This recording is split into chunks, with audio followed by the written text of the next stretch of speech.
boy out, witch. Sabretooth recently killed Wild Child, and I'm pissed off.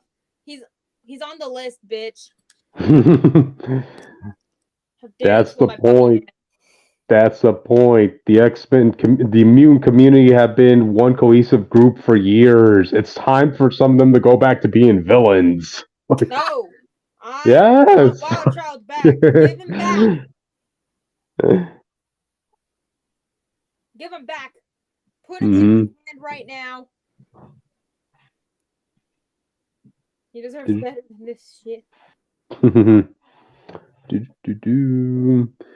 Oh, audience, in case you haven't noticed, we have a new guest today. Yay! Hey. Hi, it's me. It's the honey. Yeah. I'm updating the socials. Hold on. Cool. If you go on, once I post a story, Lily, you're gonna be seeing a really funny picture to go along with it, because that's how I roll. Does it just say what? No. Why did a bot just send me a random OnlyFans girls page? And Dude, they do was that to me all the time on Tumblr. It's like she's picking one of her followers to make content with her. Now's your chance. I'm like, oh my god.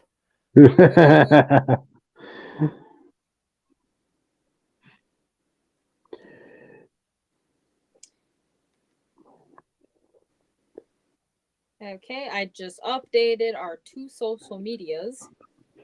Lovely. Who is messaging me?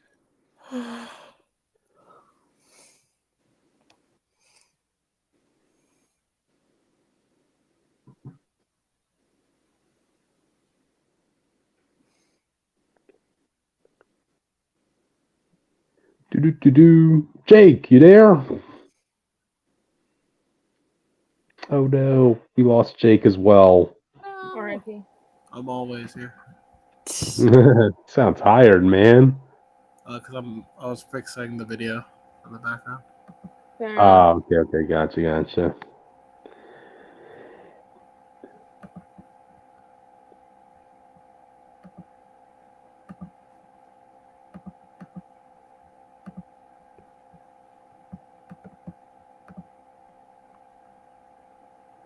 Well, anyway, guys, you want to go ahead and start? I mean, if you want to. Okay. We still Let's got wait like for 2 Jake. minutes left, so. Let's wait for Jake. So yeah, this year I'm just gonna be the house on the block giving out candy to the trick-or-treaters. No Halloween parties for this guy. No, I'm probably just gonna stay home. Mm-hmm. Alright, let's go. Okay. Alright then. Welcome to Comic Phanatic Live. You're here with me, Cryptid Zeker 415, ready to give $100,000 to the 100 trick-or-treaters in my area. It's me, Jake Talano. My hand is burned. My life is lost. I have no purpose. But now I'm here, no matter the cost. There you go. Bars. I'm Richter, also known as the Witch of Jotunheim, and if you go read Weapon X, I will be very sad for your mental health. Hi, I'm Lily, also known as Franklin's Herald, and you guys should read Hawkworld by John Ostrander. Plug in your Follow my TikTok, Franklin's Herald, and my new Twitter, Shaira's Thal. Yeah. Okay, I guess I'll plug in our socials. Subscribe to the YouTube channel because I said so. Or else I'm saying Austin after you because it's Austin. Come on, you should know better.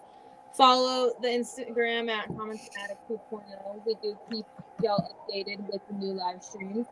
And follow the Twitter at Comic Fanatic 69. Sometimes we post during the live streams on there. It's great. Yay. Alrighty then. Well, with that, let's continue. Let's start off with the topics. Who wants to start us off? Yeah, Witch, who wants to start us off? Yeah, Jake, who wants to start us off? Yeah, Lily, who wants to start us off? Well, not me. Not it. Okay, I'll take this. I'll be the one brave person here. Alrighty then, we're starting with the media news, and we're talking about Snow White's first look and delayed until 2025. Can we talk about how one of the dwarves looks like the guy from Mad? Oof. I'm glad I'm not the only one who saw that, man. Like, I'm like looking at this guy, I'm like, bro, this guy looks like he's from a whole different timeline. What is this? well, Jake, think of it this way. You know they had to rush this out to get for the media, right? So I would imagine like the person who designed these looks was like, okay, what can I copy and paste? Mad, yeah. Nobody from this generation remembers Mad. It's Yeah, good. you'd be surprised what this generation knows. I know kids who still know the little Einsteins. And I'm like, wow. Wow. Okay, but do you guys think this is a proper response to the whole controversy of the dwarves? Was that why they delayed it? Well, I mean, of course they had to. Like, I thought they delayed it because of Gal Gadot.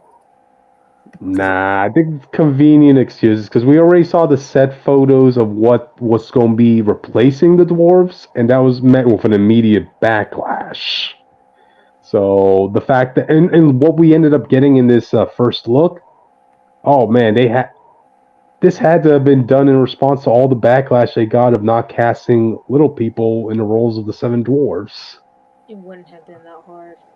Really, truly would not have.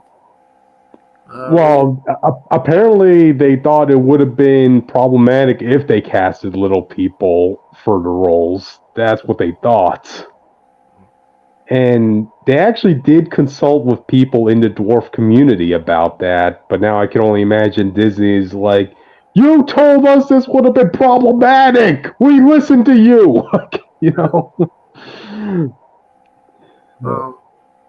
I'm just reading it now. Seems like the main priority of this is to get away from this movie is to get away from the traditional story of Snow White, which is this girl looking for love. By the way, like I said, Snow White is a movie, you know.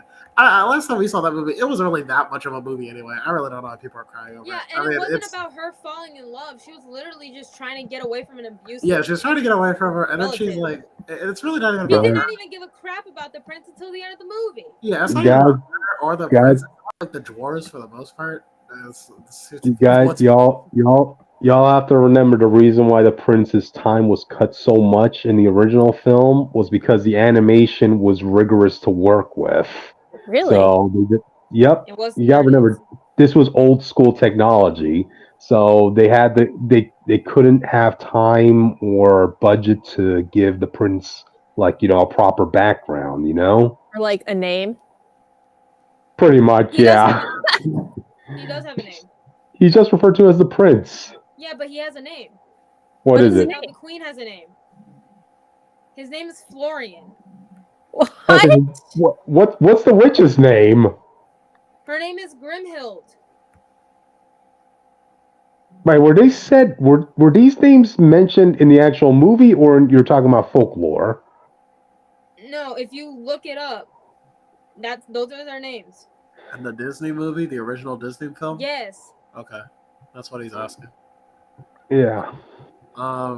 Yeah, so the idea is to have Snow White be focused on being more of a leader, as all young women are trying to be these days. No, I don't know if that's true. I'm literally just throwing that out there. I don't know if that's true or not. You tell me, audience. But she's not going to be dreaming about true love. She's dreaming about becoming the leader she knows she can be. Zegler said in another interview. Zegler being and she also mentioned that the prince was written in a way where they could cut the prince out of the movie if they wanted to. There was a weird focus on her love story with the guy who literally stalks her. Weird. No, I mean the guy who goes and saves her. Oh wow. By stalking her, according to I literally watched the whole YouTube essay about this movie that I feel like everyone should go watch right now. It's actually really informative. Oh, and it basically debunks everything that people are trying to say that this movie isn't. I'm sorry. Rachel Zegler is the actress who plays Snow White. I said that was a director. My apologies. We don't spread Mhm. fake. Um, But also keep in mind, like Disney ended up having crisis talks with Zegler on this, so they do see that the damage that's being done to this film, and they are taking actions to course correct. the best Ziegler, you could do is just not tell people what you changed in the movie, and then let the movie speak for itself. That's like the best thing to do. I don't Yeah. know yeah, but why. then that's going to be a ticking time bomb because you're going to have crisis no matter what at that. No, because it would be like because people would have to watch the movie if they're interested. If they're not, who cares, right? Uh, all you're doing now is creating controversy before the movie, and people will make up their minds on what the movie is, rather than it come out and then people get to see if they like the changes or not. For instance, like I said, like Witch and I, when we reviewed Little Mermaid, I think the live action Little Mermaid is a better story than the original. It's just written better, but there Yeah. was politics before them, so I you know. still have like a special place in my heart for the original because Of course. that's like the one I sort of grew up with, but the story of the new one is just better. Yeah, it And just fixes. funny enough, they gave Prince Eric more to do. Yeah. They also gave Ariel and her like more of a reason to connect in that movie, which is Yeah. which made it a lot Like better. the scene where she's trying to tell him her name. That was really cool. I liked that. Yeah. Ariel. So it's like I said, you don't have to announce to the world what you're changing. You know people are going to be mad at it. Let them find out themselves, and then they can criticize it when they watch the movie. You're going to have a lot of people coming into this film who are going to make up their minds before they see it, and you pretty much ruined it. As opposed to having to be forced to see it, but it's too late now. Okay. But here's a question for you guys: do you guys think this was the right response, specifically with the dwarves, to CGI them? I don't know. There are so many issues with the movie at this point. The CGI dwarves are the least of the problems. Oh, that was originally the biggest of the problems. Well, no pun intended, but yeah, I mean, I think the best way they can at least save grace is to say, like, well, at least these dwarves are voiced by people in the community. So yeah, we're still giving them jobs, but why not have them actually play the dwarves? It seems like the reason this was pushed back was because of the actors' negotiations. Nah, come on, that is a convenient excuse. Like, it seems like it's 2 films lengthy. I'm reading it right now. Sorry about that. That's probably a PR statement they're saying, but in actuality, they just want to do a lot of reshoots for the dwarf situation. Yeah, and knowing how this is gonna go, knowing what I know about the New Mutants movie that suffered the same way because of all this bullshit, it's probably not gonna do well. Well, reshoots are normal, and like Marvel reshoots even when the movie is out. We're in America, from my memory, I could be mistaken. And by the time the movie gets to America, it's finished. But before then, some places get like the non-finished version of an MCU movie. Really? Mm-hmm. Yeah. I would have to relook up that article, but I remember reading that like Marvel VFX, they don't even finish the effects until like by the time it gets here. So. Well, with the MCU, you gotta also remember they film multiple endings, until they have to decide, okay, which ending is going to be the best by the time we release it. Yeah. Or which cliffhanger or after credit scenes is appropriate for future projects. Yeah. So, but yeah, there were VFX artists for Marvel even complaining that we still have to work on the movie even after it's in theaters, just to make sure it's right. So I mean, like reshoots are common. Reshoots don't tell you if the movie is suffering. It just depends on the context of the reshoots, basically. So what do you think is going to happen to those set photos of those actors that caused the whole internet uproar? They're connected to. I mean, they're probably going to change the guy who looks like Matt. That's just asking for problems. I'm not sure. Okay. Because I recall that this was probably a rumor, but they wanted to originally state that the dwarf stand-ins were what, thieves or something like that. Yeah. No, the Seven Bandits. That's what they wanted to go with. Yeah. And damn, I remember like when we watched the original Snow White movie. I mean, these were blue collar workers. Like, they were hard at work, working at the mines, getting money, getting rich. So, it's just kind of weird to see that they would have wanted to change that to them being bandits. This isn't the only movie that's being pushed back because of the actors union. Godzilla X Kong: The New Empire by Warner Bros. Is being delayed. Deadpool 3 is also being pushed to May 3rd of 2024 because it was originally supposed to be November, according to this article by Forbes. Well, you guys with all the Marvel movies, they're shaking it up because of the response that they got, like with some of the negative receptions they got to movies and TV shows. Yeah, that's true. Also, I'm just saying that there are movies outside of the Disney spectrum, like Godzilla is getting pushed back. Challengers, A Quiet Place Day One. Like, it's not just Disney. Because of the strikes. Yeah, so I would say it's a mix of. Well, I know they're in talks now, but that's only talks. It doesn't mean anything. Yeah. Mm-hmm. Like, so I'm saying, I guess my point is, just because they might be reshooting, it doesn't. It could just be simply because of the strikes they did it, and then they're like, we have time, let's reshoot. It's too bad. So, Nah, to me that's just too much. That is too much of a convenient excuse, man. I just don't think a Disney who hasn't cared up until this point will start caring now. I really don't. No, because like all the movies you mentioned, like afterwards, like Deadpool or like those other or King Kong, none of them had any backlash going on to their names. Right, they're still getting pushed back. That's my point. You know what I mean? Mm-hmm. Even Godzilla is still being pushed back, and everyone loves Godzilla and Kong. There is no political agenda. It's just two monsters fighting in the ring. So I mean, even that's getting pushed back. So it seems. So yeah, I would say I would lean more towards the. Let's call this a blessing in disguise for the Snow White situation. So yeah. But and then they have time to adjust some of the kinks of the story at least. So. Yeah. All right, then, guys. Any final thoughts on this before we move on? No. Okay. All right, then. Let's move on. Jake, you want to take this one? MCU has a ban on Edward Norton and the Joss Whedon. Oh, thank God! Fuck Joss Whedon. Good. For future MCU projects. Yep. Yeah. Joss Whedon, I think everybody can understand why. Edward Norton, on the other hand, I can imagine like Marvel's a little still salty that he basically left them because he didn't like their script or direction for the Hulk. So, yeah. Yeah. Not really much to say here. They're just not coming back. So. Yeah, I mean.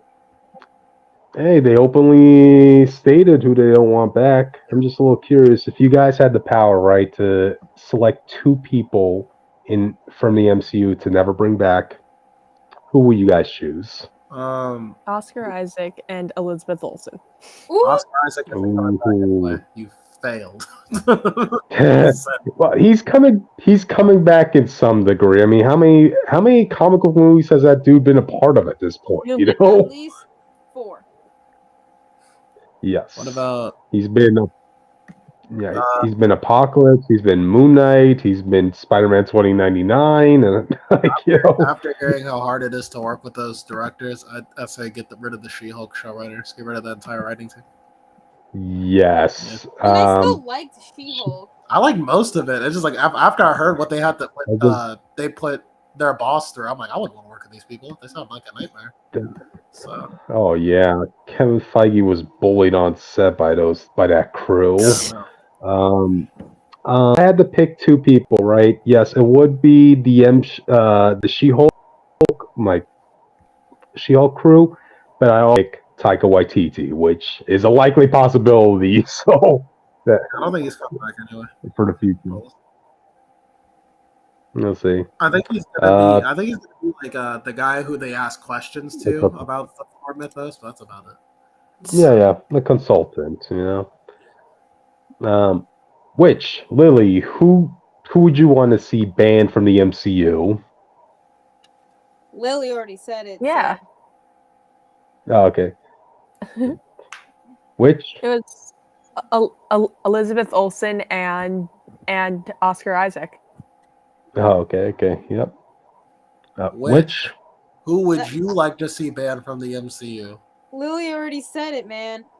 I'm gonna more lean on to Which? How Elizabeth did you Olsen. fail me like that? That was a layup. That was a perfect your mom, and you messed it up. I'm not in the mood right now to give it your mom joke. I'm dealing with some personal stuff outside of this podcast right now. I'm surprised you're not choosing Pip the Troll, given how much you hate that Don't character. get me started with that bastard.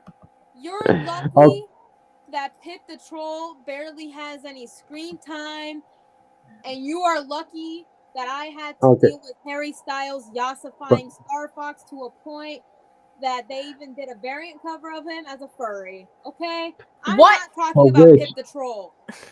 But what if they cast an actual person of the community to play Pip the Troll? You're giving work to. I highly fucking doubt it. After the whole after the whole So White controversy, yeah, they're definitely going to want to do away with the CGIing of Pip and hire actor. Yeah. Well, yeah, I thought this conversation would have been longer, but it's been a short news week audience, so yeah. Guess that's it. Alrighty then, let's move on to the next. Who wants to take this one? Well, I hear that the multiverse kind of ended today in Loki season 2 episode. Finally? Yeah. It's official. Yep, our episode starts off with Loki and the crew getting Victor Timely back into the TV. Well, introducing him to the TVA for the first time. But they don't really have time to really keep him up to speed because he has to go save the multiverse on his first day on the job. That's crazy. Of course he does. Yeah. A guy that's from like what late 1800s era is now working on like time traveling technology. How could this possibly fail? How could this possibly fail, man? He also gets to meet Ouroboros, which we also get an indication of why Ouroboros is called that, because he is technically responsible for getting, this Kang variant up to speed through time manipulations. Technically, Kang wrote the book on time, but Ouroboros also wrote his book based off of Kang, so it's a never-ending loop, essentially. Paradox. Which is why his name is Ouroboros, because the snake that always eats itself. Anyway, after Victor Timely fanboys with Ouroboros, they work together to create a device that will finally save the multiverse. And everything's pretty peachy. And then Sylvie insists on pissing me off in some way, or shape, or form, because out of nowhere she blows up at Mobius, who wants to eat pie while they're waiting. And I don't really have a problem with her being like angsty about the whole situation, but it's like, what do you want them to do, right? Like, what do you want them to do? They had basically all Loki, Mobius, and Sylvie could do, which is wait. All their villains are beaten. All they need to do is wait for the time travel device. And Sylvie's like, oh, Mobius, all you want to do is eat pie? You just want to sit here and eat pie while the timelines are being destroyed? I'm like, what do you want us to do? There's not much they could do.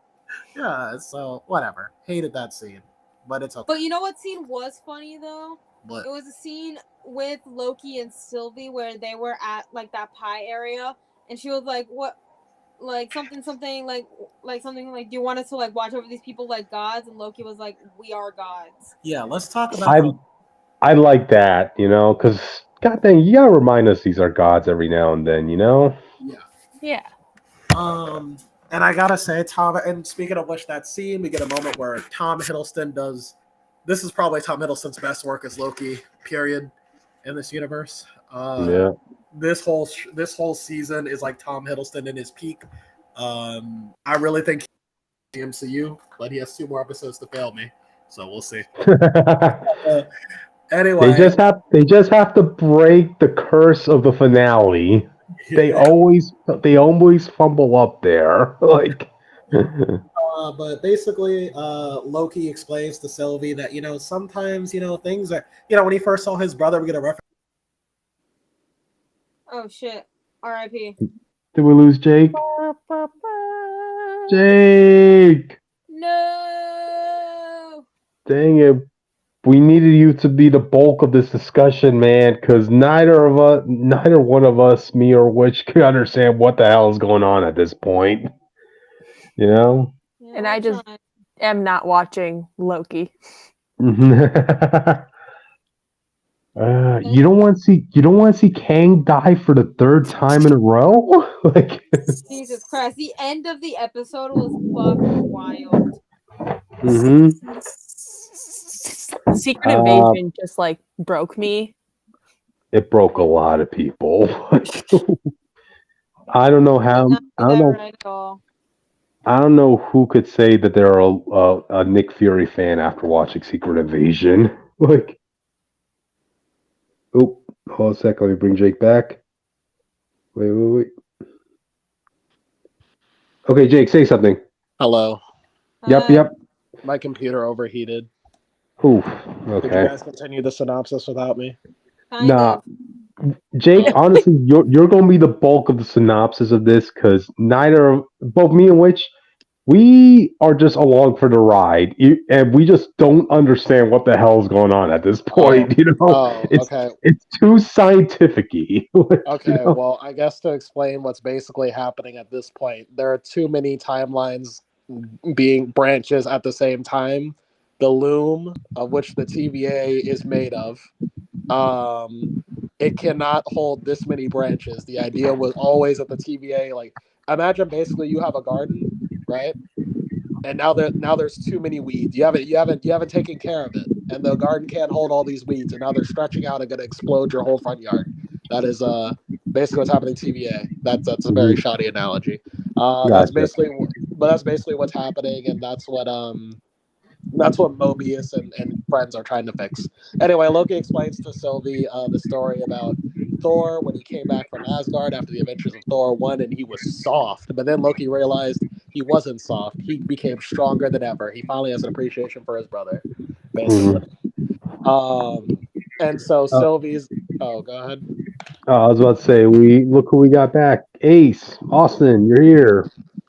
No, I can't stay here. I'm driving home. Yeah. Oh, okay. So I can't imagine because I saw Jake get left and fumbled the whole Loki thing. So if he didn't come back, I was gonna do it and then just leave. Okay. Sylvie's like, man, you're asking me to hope a lot because it's not just. It's like hoping that we fix everything, hoping the TVA gets good, hoping Victor Timely doesn't become He Who Remains. Like, you're asking a lot of me, and Loki's like, yeah, but there's no other option. And she's like, damn, got me there. So you just want us to play as gods? Free will, you gotta take responsibility. Yeah. And he's like, so you want us to play as gods? And Loki's like, bitch, we are gods. So that was great. Yeah. We have to be reminded Sylvie is the goddess of mischief, not the goddess of sensibility. And so basically, it's also weird to me, but I guess we don't have time, and it's okay. I just find it weird that Sylvie doesn't talk about her experience with her brother, but our sister, I guess she didn't have it. Okay. But yeah, it's irrelevant. But it wasn't needed for the scene. I just would have liked if she would have talked something about her timeline. But anyway, Renslayer returns to kind of fuck shit up and kind of ask for loyalty of the people that Loki and Mobius and Sylvie rounded up the last episode. But they're like, you're just out for clout. Like you're not really about all this shit. And Renslayer's like, all right, then I'll kill you then. And she does. They're dead. They're gone. It's over. Yeah, no, they got crushed. Yeah. That was brutal as fuck. Yeah, but Brad stayed on her side. I really wanted to see what they looked like crushed. Like, come on. But that wasn't the regular. It's a square of meat. That's it. Yeah. Yes. What's wrong with that? I just came out watching Saw 10. He's a Deadpool. I just came out watching Saw 10. I want to see some massacre, all right? Like He some has blood on blood. his mind. In a Disney Yeah. property, I highly doubt that. We saw a man get his head blown up. Okay, we're not trying to string cheese. It's not. But anyway, basically, Renslayer makes her move with Miss Minutes, and now Brad has joined her side because he really wants to be an actor.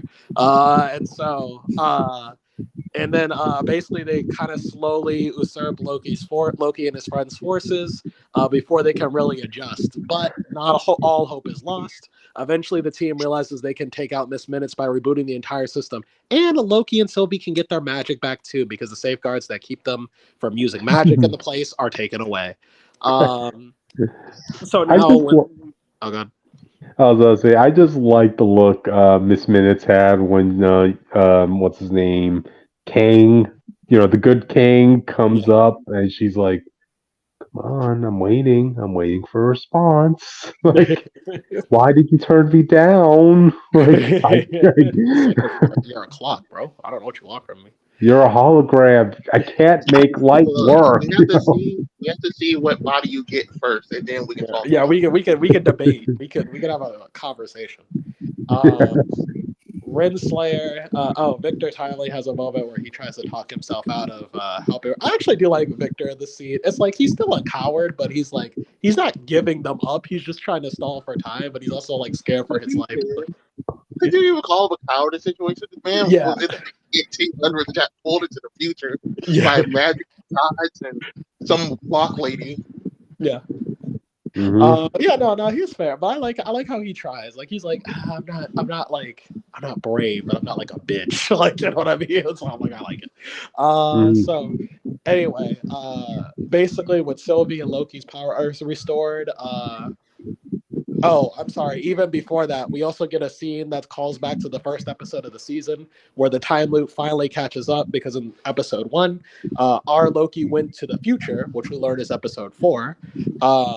And the moment he saw Sylvie, someone erased him from the timeline. And that turns out to be present day Loki. If you go back and watch that episode, you can see the outline of Loki in the background too. Yeah.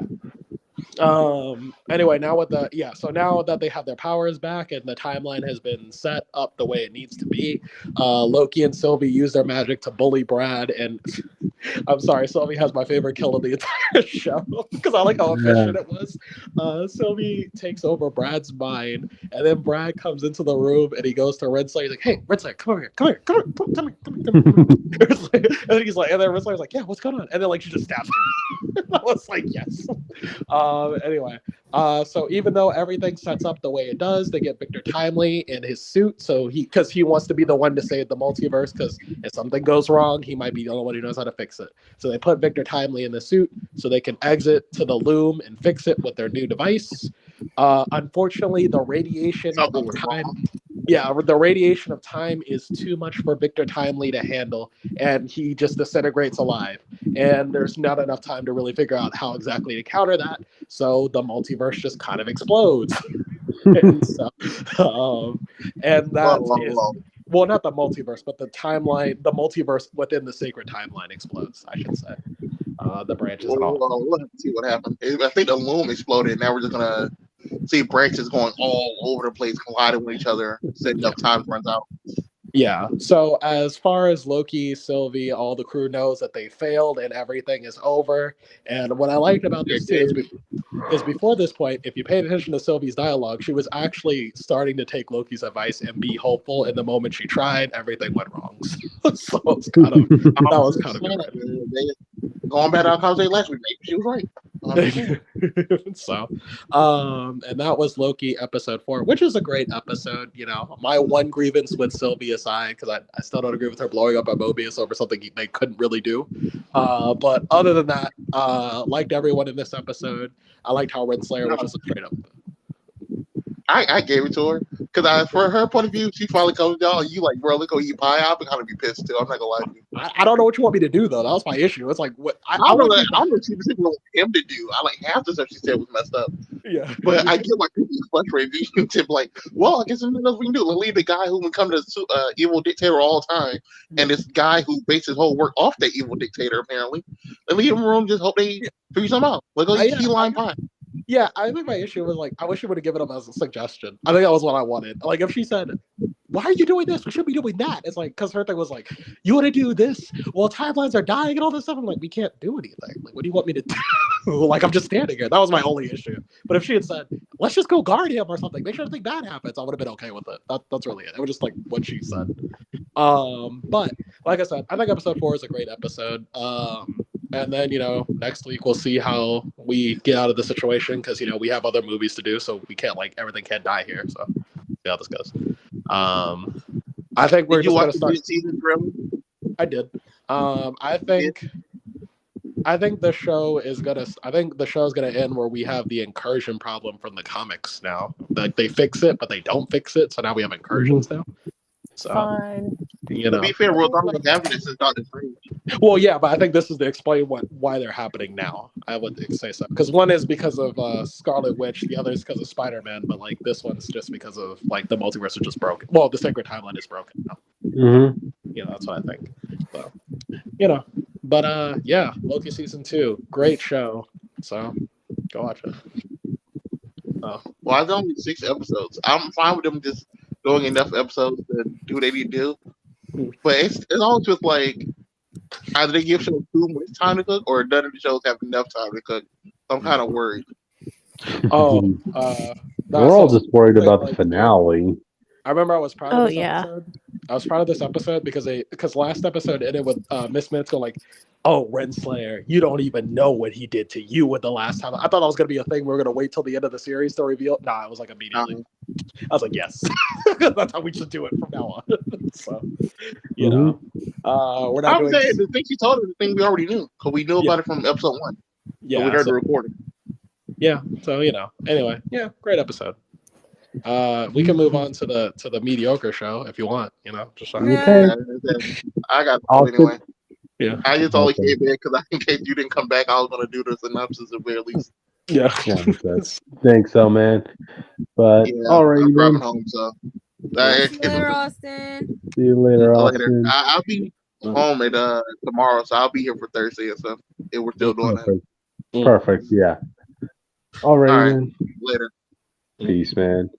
All right, Lily, do you want to take the honors of the next one? The next one is Chucky, right? Yes. I don't watch Chucky. Yeah, Cryptid, go do it. Okay. This is the mid-season finale. Is that it, Jake? Yeah, is it? You tell me. I can't pay attention to the show to save my life. Okay, so this is basically where Chucky's whole plan comes for tuition, right? Because, in case the audience sees a recap, he's losing his grace with his god Dembella. So now he needs to kind of kill people as a sacrifice, but he needs to do it in a place. He needs to do it specifically in the White House for plot reasons, because the writers are like, yeah, we want the next season to be in the White House. Doesn't matter if it makes sense or if it's part of Chucky's plan. Let's just do some shenanigans in the White House. So, you have a Halloween party going on, which I didn't even know the White House holds Halloween parties like that. I mean, this is like a rave party that's going on. And apparently there's no security guards walking around the White House, too. Because, you have Jake, Devin, and Lexi. They're giving a tour. They're getting a tour of the White House by the president's son, who, of course, he's being pretty much catfished by Lexi because they're still trying to find the Chucky doll that's being held by his little brother. All right. Oh, and Chucky does have a good costume. He has like a Phantom of the Opera costume right now. Oops, I think we lost Jake. Jake, you there? Yep. Okay. But yeah, while all those shenanigans are going down, we cut back to Tiffany, right? And I just kind of like that she just wants to be referred to as Tiffany now. She doesn't want to be referred to as Jennifer Tilly anymore. This is kind of like her trying to show the whole world, look, I'm crazy. You can't kill me by reason of insanity because I'm actually Tiffany Valentine that took over the body of Jennifer Tilly. Like she's not lying, but still, she's in jail and she's basically a celebrity prisoner in jail. And Tiffany, she's she's bi, so she's like, oh wow, I could get used to this, in an all women jail.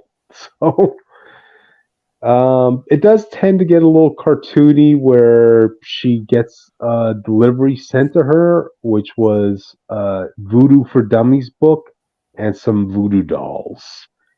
And I just don't like how they keep going back to the Voodoo for Dummies book because it was fun and cutesy when you first saw it in Bride of Chucky, but now, oh, basically, the, uh, Voodoo for Dummies is the Darkhold.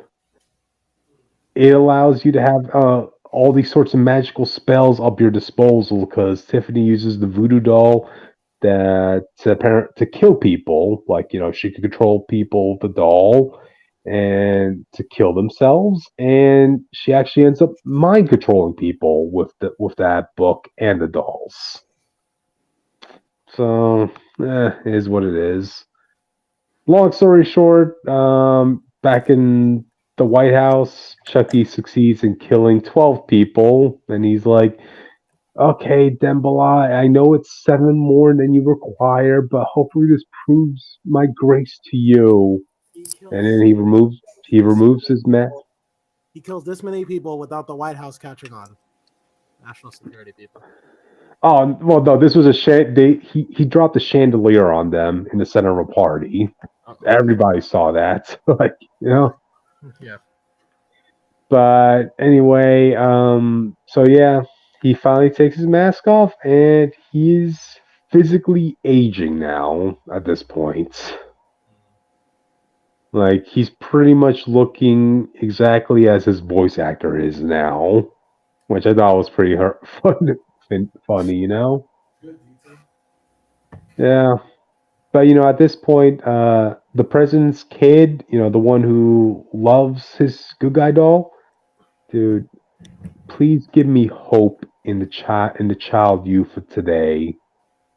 You've noticed that there's an alarming amount of killings that have been going around in your house almost as soon as you picked up this good guy doll in a cemetery.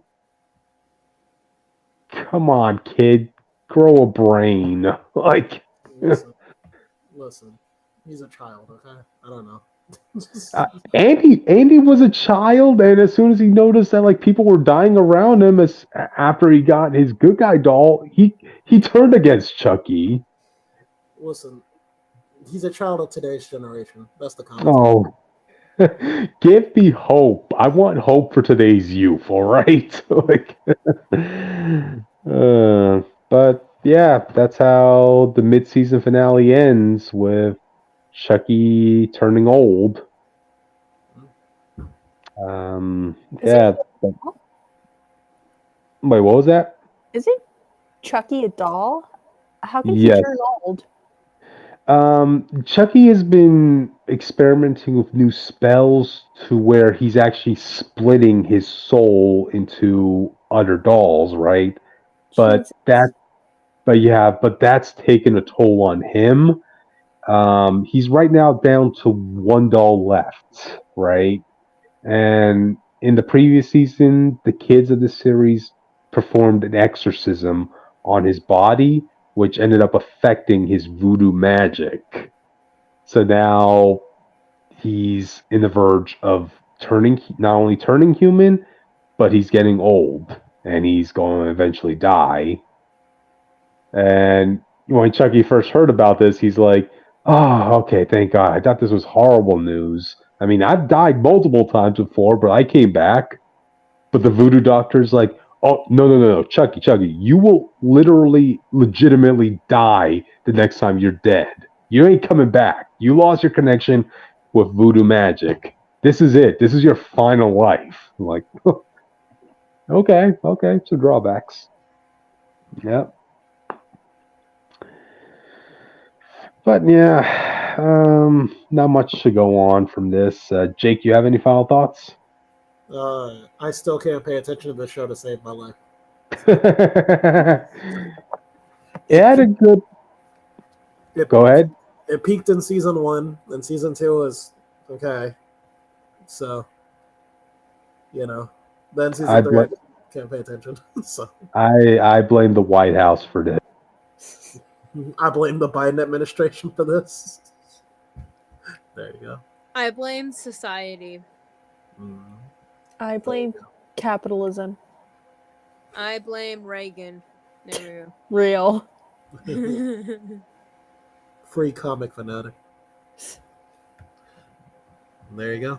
All right, that was Chucky. Yeah. Hello? Okay. Hello. I guess I'm in charge now. Let's talk about Knuckles the Echidna. You see, Knuckles is already Echidna who lives on Angel Island. Oh, I'm sorry. We have other news. Let's talk about Ultimate Spider-Man. First look at that. So, have you guys heard about this news? They're married. Yeah. They're like, listen, you're never going to get in the main timeline. We're just going to torture you and put it here. So, that's pretty cool. This time with kids, too. With multiple kids with an S. There we go. We have a son and a daughter. And Peter has a beard, and I hate it. Really. Can you guys hear me? I like it in the art that's just him and MJ. No. I don't like his beard. I'm sorry. I'm not saying Peter don't look good with a beard.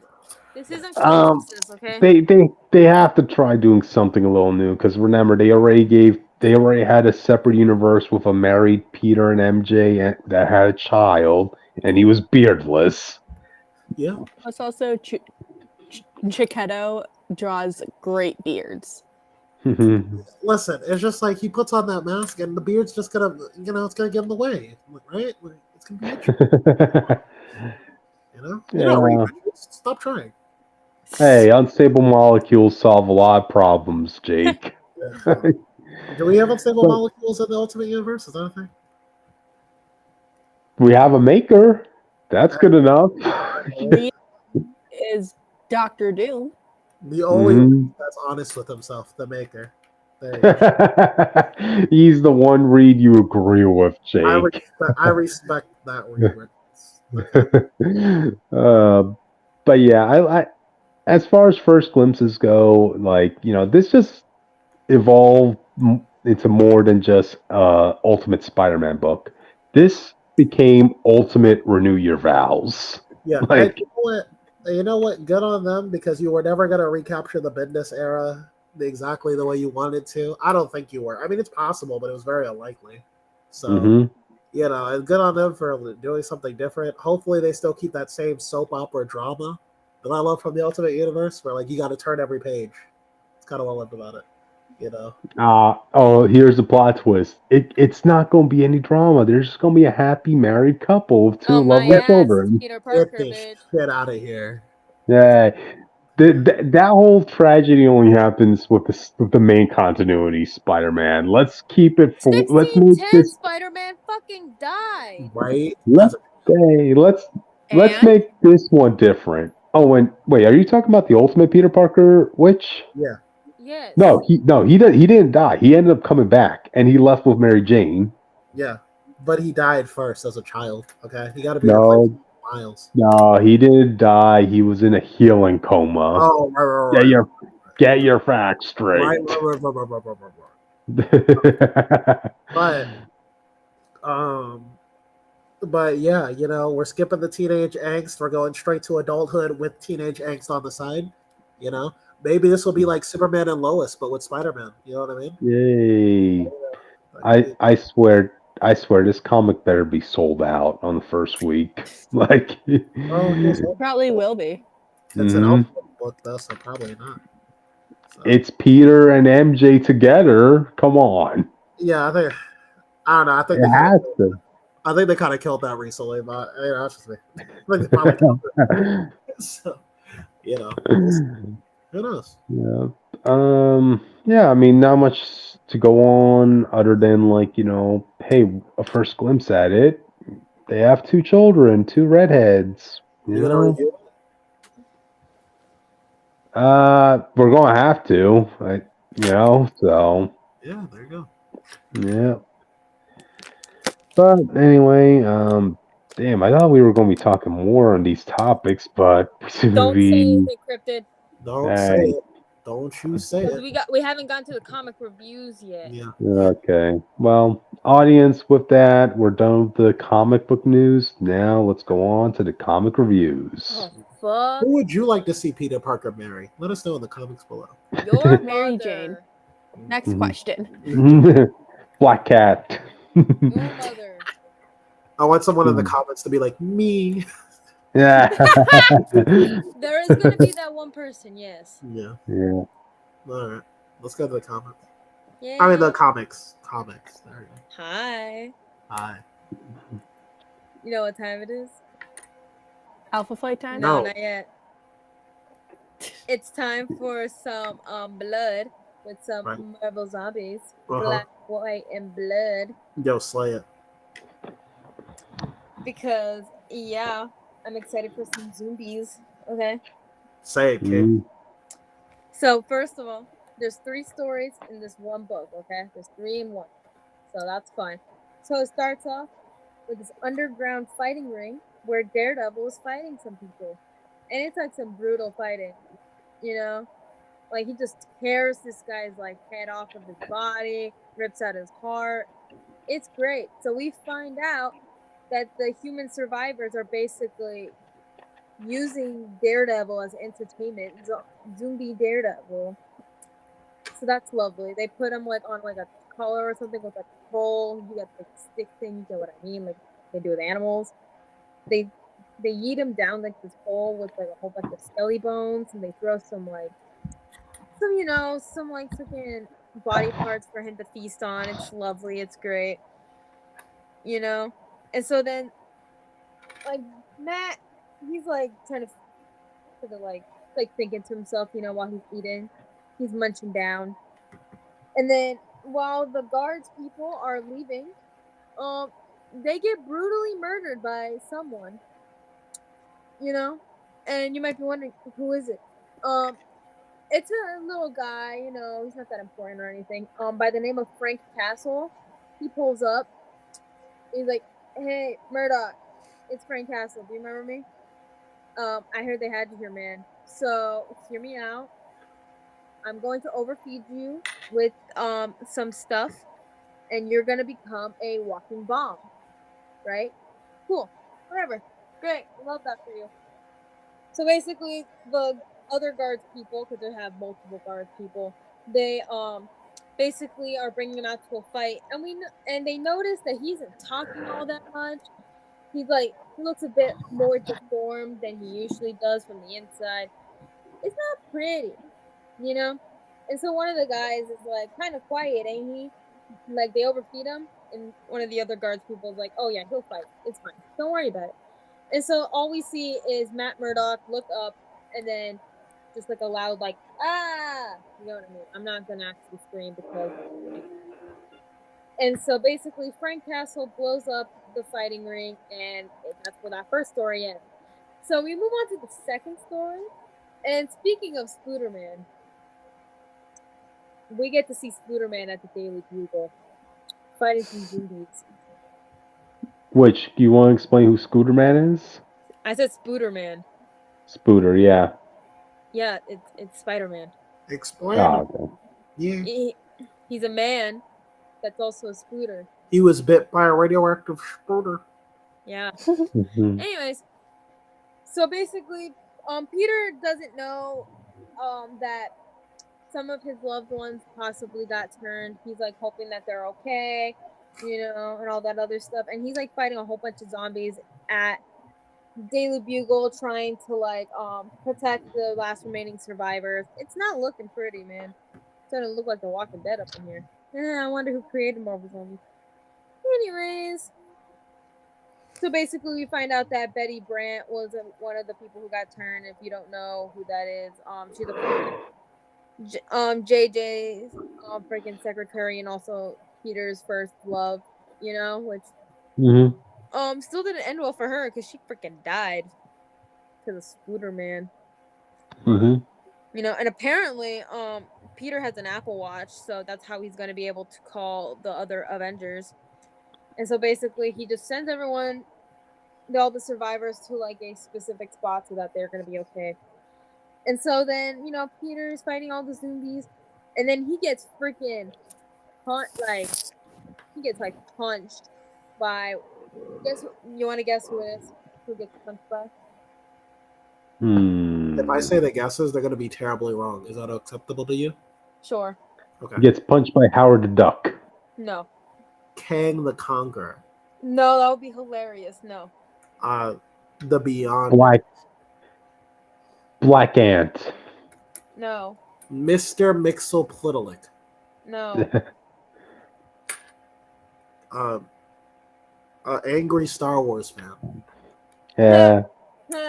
I wish. No, you're all fucking wrong. It's Aunt May. Oh. And she's like, "Where is he? Where's Peter? Where's my nephew?" And she's like pissed. She's not hearing none of it. All she wants is her nephew and all that other stuff. She's like going ham. Peter's like reminiscing, And so basically, he takes off his mask, and Aunt May just stops, and all she asks is for her to just die by Peter's hands, And that's what he does.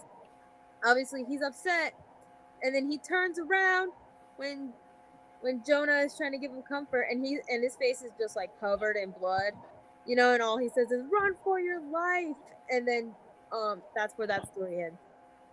And there's one more story, with Moon Knight. Hey, I haven't seen you in a while. So basically, they're chilling out in Chicago 328 days after the zombie outbreak. Not even a year. Just almost a year, Not fun.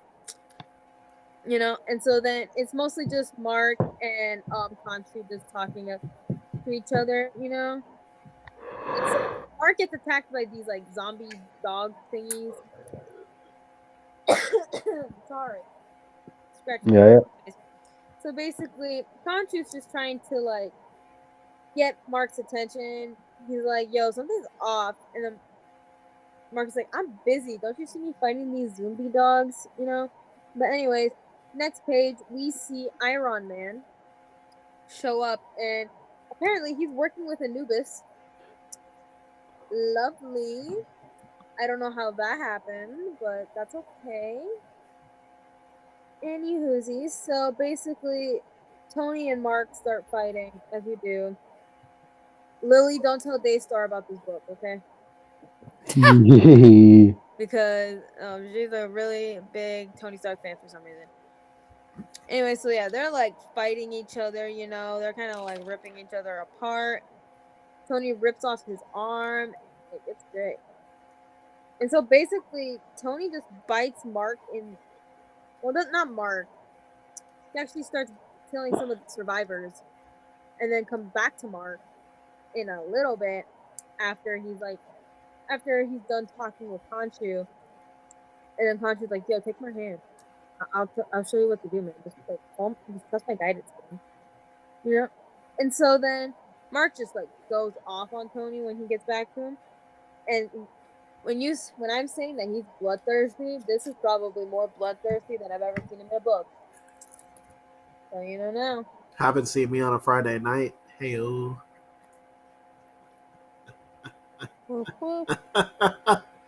Continue.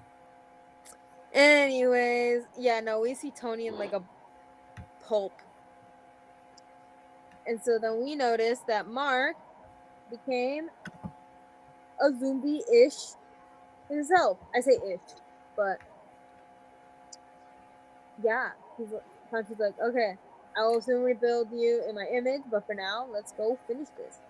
I'm kind of disappointed actually on one thing specifically. So on the cover, we get zombie Wolverine. We did not get Wolverine in this book. Other than that, I really liked it. I liked how the art is monochromatic, but the only other color you see is red. I like that a lot. I feel like it really fits Marvel Zombies, especially for this specific art style, so I feel like they should keep it up because it was really good. Anyways, that's all for me about Marvel Zombies. I'll be back next month to talk about the second issue if you guys want. Yes. Zombies. Yes. Do you think if a speedster got turned into a zombie, we should call them zombies? Well, maybe you should read Deceased. No. Great book. Here's a question, which, like you said, Punisher was in here. Was he wearing the skull in his chest? We did not see. Oh, wow. Even in an alternate universe, you can't have the skull in his chest. Hey, Crypt, I have a random question. Yeah. Can we move up one of the topics? Which one? Alpha Flight? Just Alpha Flight so we can get it done over. Let's see. Kind of last minute, but yeah. It's not do last minute anymore. Okay. Just switch around. We don't have to. I'm just asking. We could switch it for what you call Dracula. That's fine. Okay. All right then. With that, you have any final thoughts, Witch? I need more zombies. You know what we don't need more of? Your mom? The next comic. Too late. Get out. Too late. We're getting it, bitch. We're talking about anyway. All right. Gotham War. Let's get it. Part 6. Oh boy. You know, even the writer of this book, this one is Matthew Rosenberg. This is the Red Hood tie-in, right? You could tell that he doesn't even want to be writing this part 6 because he's like, I already have stuff going on in my Joker book, and I want to focus on that stuff. You know? Wow, he wants to do stuff in a Joker book. I'm yeah. Like, this doesn't even continue off of what happened at the end of the last Gotham War issue. This is like, hey, you want to get a more perspective of what Red Hood was doing in between issues 2, 4, and 5? Well, book, I really don't care, but sure. well, the writer seems like to think you do care. Wow. So, because that's what we had. You know, you have Jason. He's like at a bar beating up people, saying, "Where's Joker? I know you know where Joker is at." How he couldn't beat up people, or is this before that? This was I would assume this is like after issue 1, because Catwoman's coming in. Oh no, this could have been before Catwoman recruited him, actually. Okay.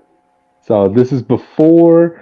All right, and Catwoman's like, yeah, I need you for this plan, and also, there's this one person out there who's looking for you, who could use your help on a mission, and in an event where just random people just show up out of nowhere, we get one more random person, and it's Rose, the daughter of Deathstroke. Excellent. Yeah. So she needs Jason's help on a mission, and she was going to offer to help find Joker with him, this and that. And then we cut to the famous scene between Jason facing off against Batman, where Batman injects Jason with the fear toxin, and this is freaking Rose out because she's like saying, Jason, where are you? I haven't seen you in a while. You're not answering my calls anymore. And imagine dating the daughter of Deathstroke. Wow. Could be a lot of people. Yep. But anyway, oh, and guess what? For all Jason's talk about where's Joker, where's Joker? Guess who shows up in this Gotham War event, Jake? Your Joker! mom. Joker? Yes, Lily. But no, actually, this event doesn't even deserve the Joker. You get a poor man's Joker. Because apparently in the Joker book, there's now this other person who thinks he's the Joker now. Wow, what a way to not get me interested in that other book, huh? Apparently the book itself is called the arc is called "The Joker That Doesn't Laugh." Interesting. It's like the Joker character, but like everything that makes him cool is just gone. Yeah, or at least a poor man's version of it, you know. But anyway, he's he apparently has Grundy on his side, and like even Joker right now, he is scared. He's like, "Oh my God, what has Batman done to my boy Jason? Oh God, he has gone. Batman really has gone too far." I'm like, "Get out of here! Come on!" Like, it's like you're concerned about someone else's kid that's not yours, you know? Well, I remember Joker being like, "I made you. You're my Robin." That's basically what he said to Red Hood. I created you, and you Yeah, but created me. Spider-Man, why'd you create that guy? I didn't. I didn't create that guy. but this isn't even the Joker. This is an imposter Joker. He's just a weirdo. But the real Joker, I think the real Joker sees Red Hood Jason as like his Robin because he basically made him into a character. So, you know. Yep, and it also doesn't hurt the fact that Jason picked up Joker's old mantle, Red Hood. You know. That's like his Robin there. Okay, so while this Joker imposer is freaking out, he's like, "Okay, now I gotta go save my Red Hood. I gotta go save my son." Like, don't worry, Jason, Daddy's coming. Oh God. Okay, and while this is going on, you have that all those villains that were meeting up who wanted to respond to, Catwoman taking all their henchmen, right? Right. You have Scarecrow who, okay, this was a germ of a good idea, right? Scarecrow is now aware as to what Batman did to Jason, and he's like, "Wait, you're telling me Batman was working on a fear toxin, and I had nothing to do with it?" Oh, no, it is on. Like his fear toxin needs. My fear toxin cannot lose to the Batman's fear toxin. Like, So we come over to like the moment in the last Gotham War issue where Jason is trying to rescue this little girl from a burning house, and now we get an in between story before before the events of Batman saving Jason with Catwoman. You have Scarecrow coming in to the burning building. I really did not want to write this story. I could By the end of this book, Jason, it has a to be continued in the Joker book. So really did not want to write this story. He is like, I am making a tie into my story. I do not care. So. Yeah. The germ of a good idea is okay. Yes, it does make sense for Scarecrow to want to have a bigger presence in it, as with the whole new dosage of fear toxin, right? Yeah. He's like, okay, now I got some competition to go up against. Like, he, for Scarecrow's credit, right? He comes in scary as hell. He's like the Grim Reaper coming up to Jason. Jason's like, okay, it's okay, it's okay, little girl, not to be scared. And Scarecrow's coming in saying, "Don't you dare use that word, Jason. You haven't earned it, but you will." Yeah. Okay, but like Scarecrow came here to kill Jason, but then he realized Jason's not going to be putting up a fight. Like, oh, he's pissed. Scarecrow's pissed off. He's like saying, There's no thrill in driving terror into the heart of a baby bird. Oh man, this moment of triumph is snatched away by me by Doesn't the he get his Batman. kicks? Doesn't he get his kicks for making normal citizens fear all the time? Yeah, but I guess he wanted to make a member of the Bat family fearful before he kills them. I guess so. Yeah. I just never knew Scarecrow to have an honor code. Really, it's just kind of always been scaring people. Like, rawr. Yeah. I mean, you talk about Scarecrow says rawr. Right. Yes. you talk about honor code. He's coming in saying like, "Hey, I'm a merciful man. Let me put you out of your misery, Jason. Let it never be said I have no pity for the useless." And right before Scarecrow is about to kill him, that's when poor man Joker comes in, and he's like, "Step away from my boy, you pervert." A small fight ends up happening between Joker and Scarecrow, and to Scarecrow's credit, he ends up injecting Joker with his fear toxin. But hey, this Joker's like, nah, I'm all good. I always see the bright side in everything. Hey, you gave me your drugs. Let me give you my drugs. Wait. That's not the reason. I thought the reason was because he's immune to toxins. The OG Joker, the main Joker, yes, but you gotta remember this is I don't know how to explain it. I'm not reading the Joker book, but it's just there's another person who now thinks they're Joker, apparently. Okay. Okay, but anyway, so he's like, okay, you gave me yours, let me give you a bit of mine. And he opens Scarecrow's mask and he throws a green goo in his face. And Scarecrow's like, "No, what did you do to me? No, no, no!" Because you are led to believe that that's Joker toxin, right? Right. So Scarecrow just jumps out the window and goes running away. And then Joker's like, there alone with Jason, saying, "Ah, it's okay, my boy. I just gave that wasn't Joker toxin I gave him. That was just Solomon Grundy's pee." Oh, gross. Oh man, but don't you worry, my sweet boy. I'll find a way to fix you. Nobody's gonna hurt you. I won't let them because I need you, sonny boy. Ugh, get away from me, weirdo. Okay, but yeah, that's pretty much how the issue ends. Joker ends up leaving Jason in that burning building, and you already saw the end result in the last issue of Gotham War, where Catwoman and Batman come and save Jason. So you already know how this ends. Right. Rather than get rid of Jason's ability to fight, why not just get rid of Jason's ability to kill? Because now he's supposed to be too scared to kill. That's the thing. But he can fight, right? He could, yes, he could still fight. He could.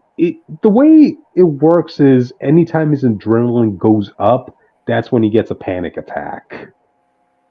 Oh. So if he wants to fight calm, he's okay? He would have to work on that. Yeah, okay. Mm-hmm. Oh, sure. Whatever. Looks terrible, but Yeah, there's only one. I think there's only like one more issue left in this event, and that's it. And you're talking about MCU shows not sticking the landing. Holy shit. Oh man. On to the next. What went wrong, Anyways, let's keep this DC train rolling, shall we? Yes. Okay. I hear Alan Scott's back in town. Oh yeah. Oh, let's talk about a good book this time, guys. I'll be right back, guys. Back in Go ahead and talk about it. He's kind of the Green Lantern of this issue. Is that right? Yeah, kind of. Yeah. Okay. All right. But So no, let's talk about an actual good book and ignore the Justice League Ruby crossover. All right, well, how's that going? Whoever is reading this book.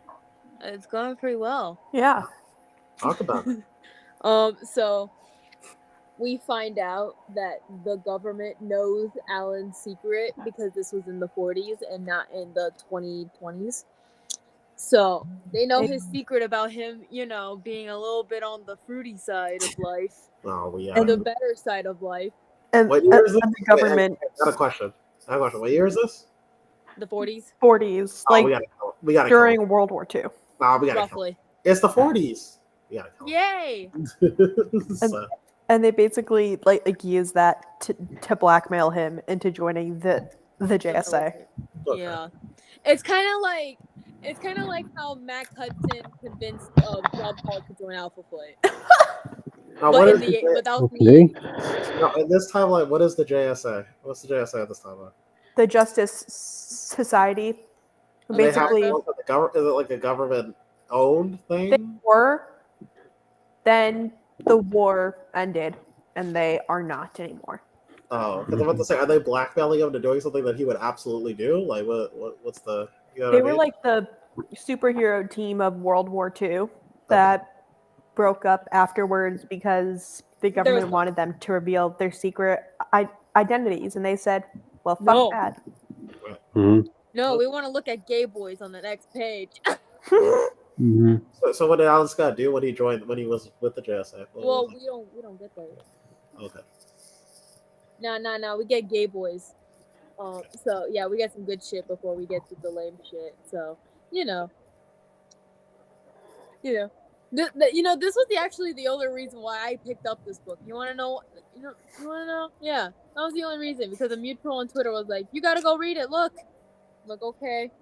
Wait, that was the whole reason we wanted you to watch Chucky, and then you didn't watch it. Like, what's up? Okay, when it comes to shows, I have a hard time getting more connected to shows than I do comics. Okay, there's a difference. Okay. Plus, I'm already watching like 20 other gay shows. Okay, I still need to watch Our Flag Means Death. Okay. Okay. Anyways, okay, I forgot. This scene takes place in 1936, so that's gonna be good. Mm-hmm. So just keep one character in mind. What was his name again? I don't know. What's his name? Lily, what was the name of the boyfriend? What was his name again? I forget. Was it like David or something? Something like that. I just remember the cute Superman the movie homage. Wait, his boyfriend's name is Gay Man? What? No. What? David. We were trying to figure out what it was, so we're just gonna call him David until I remember. Oh, okay. Yeah, keep the boyfriend in mind. Keep this golden baseball championship in mind, okay? Mm-hmm. Just keep everything in mind, okay? Yeah. And we're not going to return to Superman because we're not done with Green Lantern. Anyways, we go to the military because of course we do, because this is the 40s. Technically the 30s. We actually went back in time to the 30s. And they gotta test out this cool like red thing. It's called the Crimson Flame. Keep that in mind. Crimson Flame, okay? Mm-hmm. If anyone wants to explain what that is, feel free, because I don't want to do it. So, basically, to get it, you have to understand that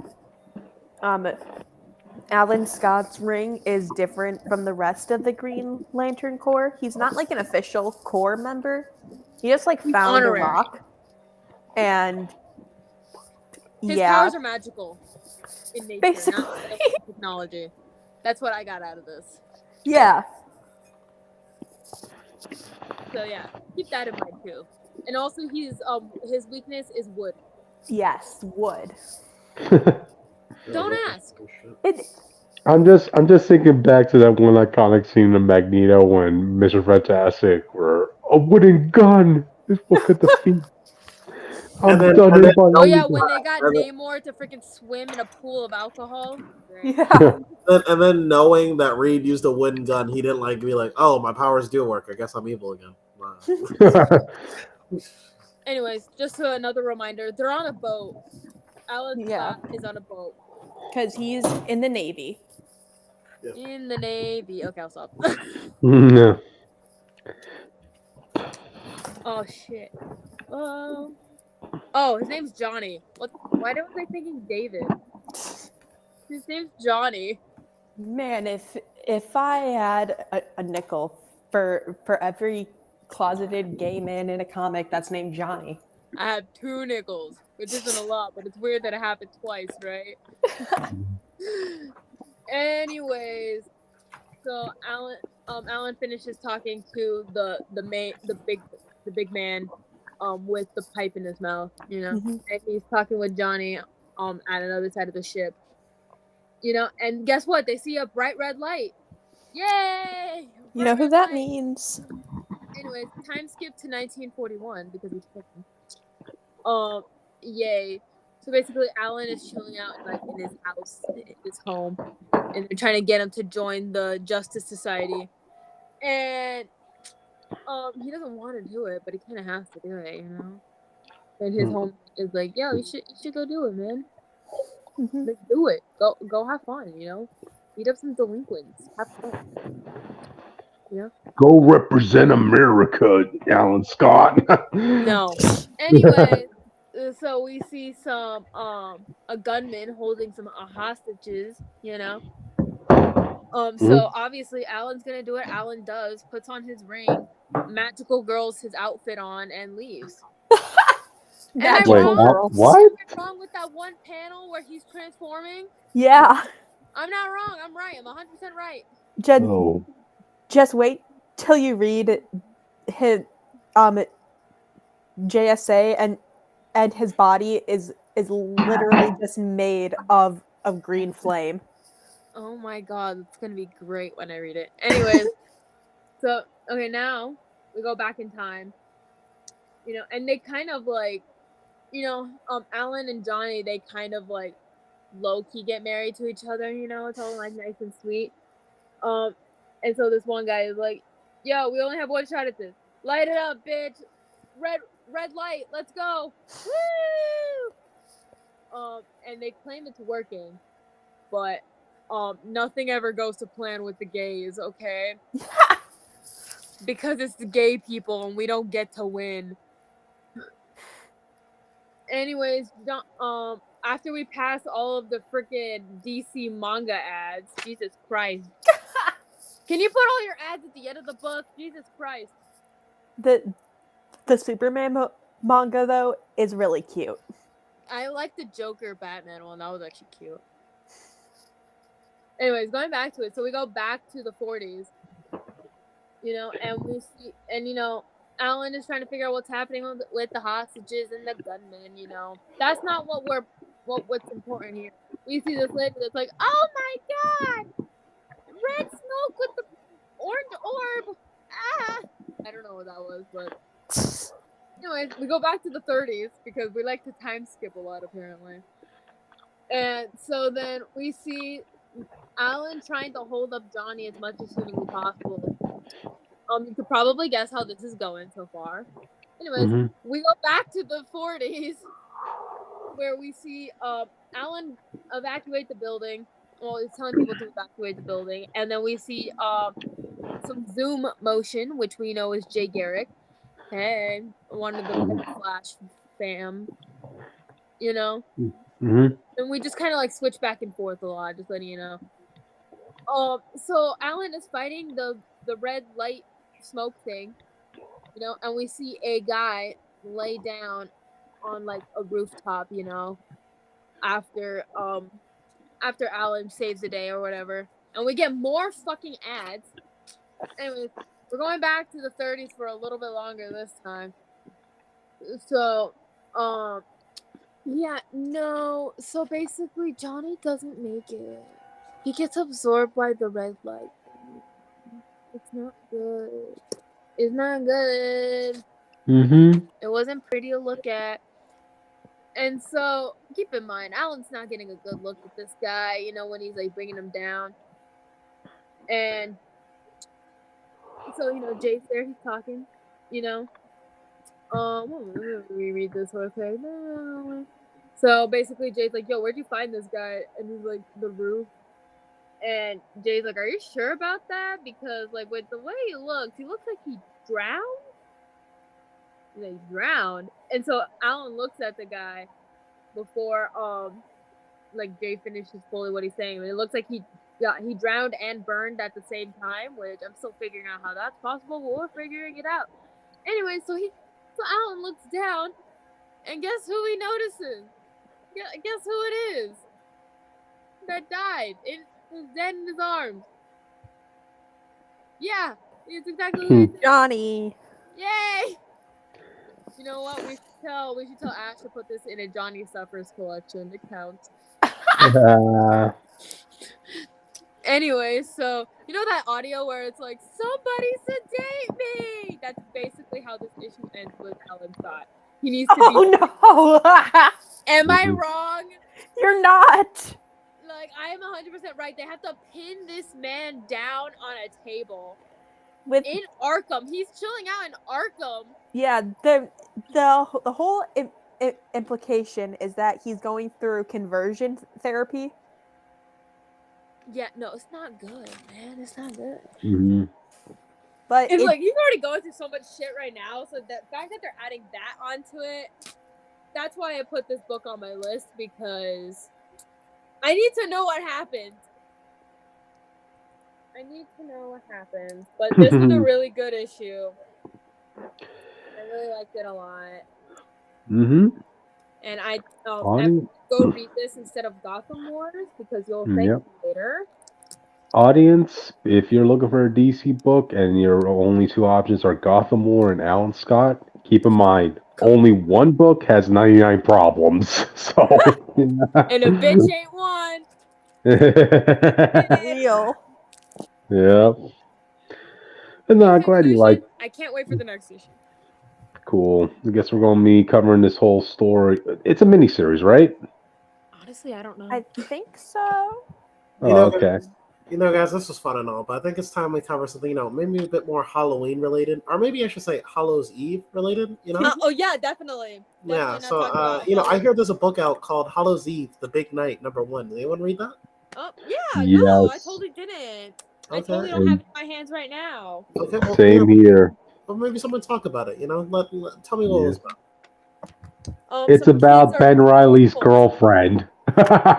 Who chilled out in limbo with Madeline Pryor, Queen, and some loser kids trying to summon a girlfriend or something. I don't know what the fuck they're doing. Some posers. I mean, what are you going to expect in like a weekend night? A couple of high schoolers are like, let's try something up. They're college kids. Okay, college kids. They're like, more lame. They're like, let's try mustering up some spells from what we got off of eBay. See what happens. The internet, off of Wiki. Yeah. Off of WikiHow. Yep. And wouldn't you know it, they actually do come up with something. Yeah, because they got a thingy. They got a decapitated thingy. That apparently was put on auction. That was from the Sanctum Sanctorum. Why would you put up anything from the Sanctum Sanctorum on auction? Like, that's so stupid. I don't know. I guess some passerby or like some battle happened in the Sanctum Sanctorum, and one demon or whatever lost a finger, and one person just walking around along the streets is like, "Oh, that's cool. Let me make $50 off this." Yeah. But I think it's funny how this one random guy is like, "What are you supposed to be? Are you supposed to be like Lady Hobgoblin or something?" And she's like, "Yeah, something like that." That was funny. Yeah. But anywho's, she's like walking around, witnessing the party around her, the fall festival, and then guess what we see? We see a big kaboom of blue, because we can't have anything nice on a Halloween weekend. Am I right? Mm-hmm. Anyway, some of the people who are in costumes turned into what they're dressing up as. Unfortunately, no one's turning into a mustard bottle. It's mostly just spiders, clowns, zombies, werewolves. You get through this. Yep. So, Hallows Eve is like, she's like, fuck her. I guess I gotta do my job, kind of, but be more heroic about it, because, she's usually a villain. So she puts on a Captain America mask. And she becomes Captain Halloween. Captain Hallows Eve. And she's like, did I get taller?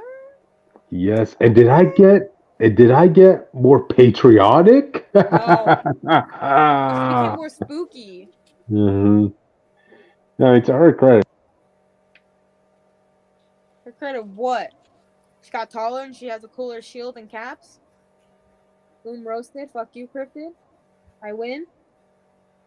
Anyways, so she goes around saving some civilians that didn't get turned because apparently I killed Cryptid with my awesome magic.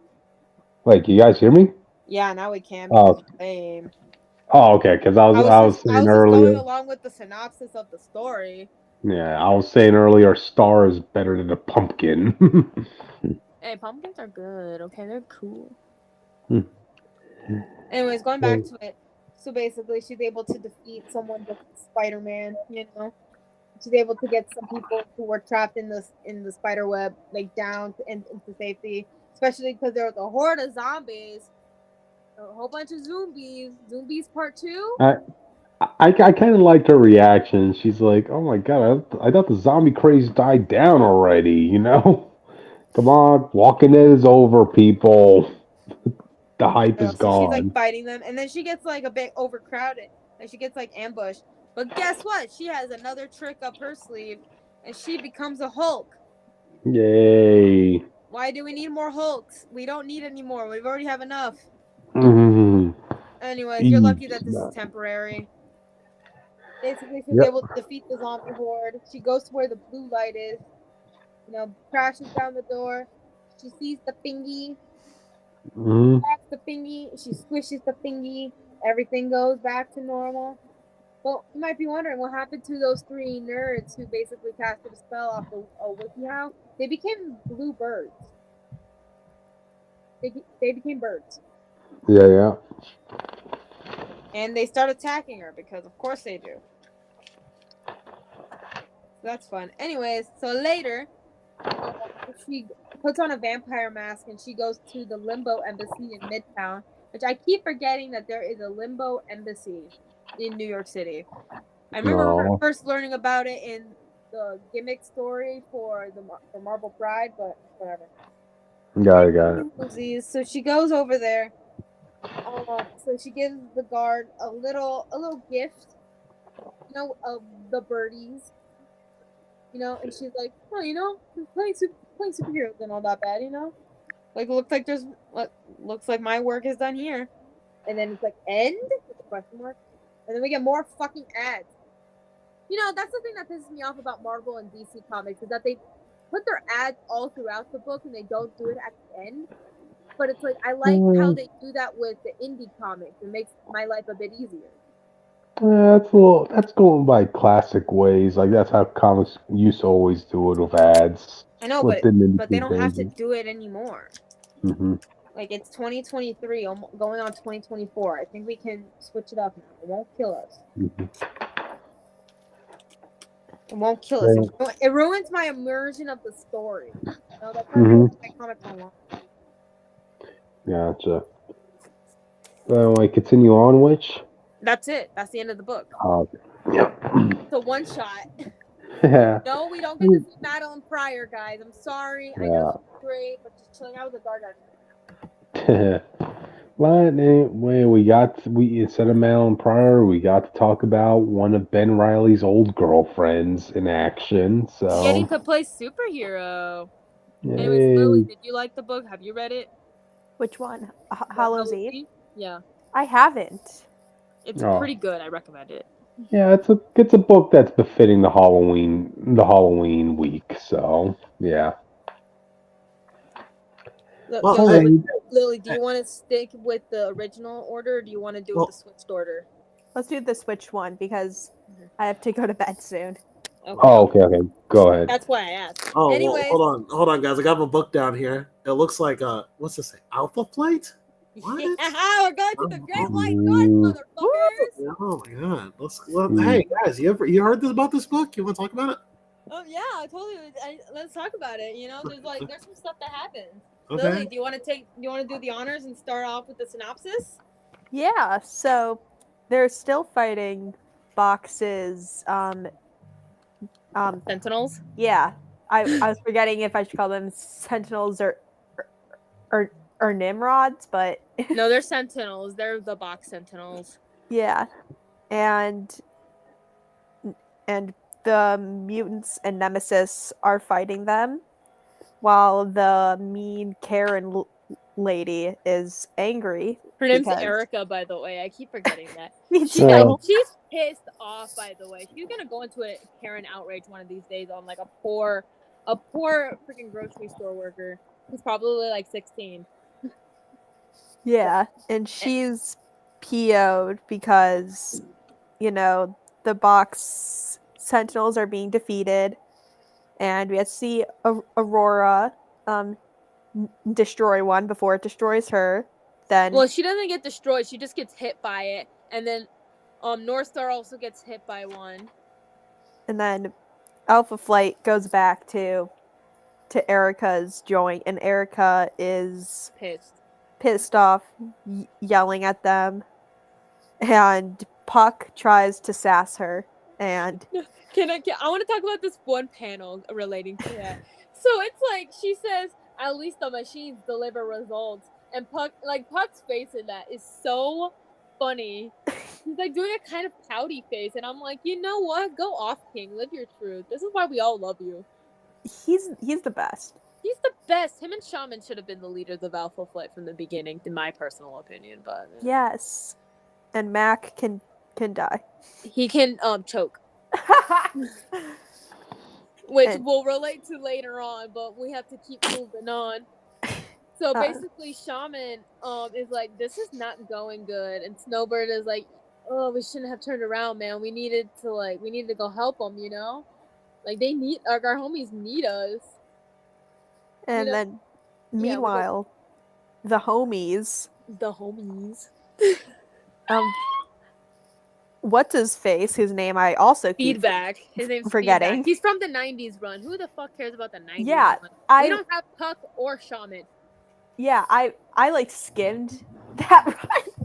I did not give a fuck enough about that run. I read the Inhumans and Alpha Flight crossover, which was weird as fuck. Anyways, so basically, yeah, we go back to our lovely homies, and Feedback is thanked for the save by Fang, not Dawkins. He goes by Fang now, guys. Yeah, we went through the work to become Fang.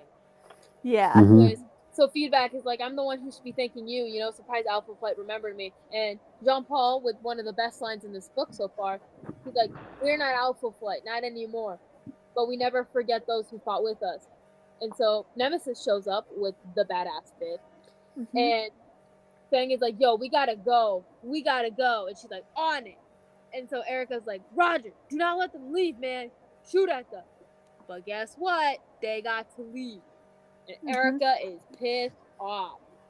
And do you remember in the last issue where freaking Max says that he has people working on the inside for him? I think I have a theory on who that could be. Box Jr. Either him or Erica's secretary lady, the one in the oh yeah, in the orange. Oh yeah, her.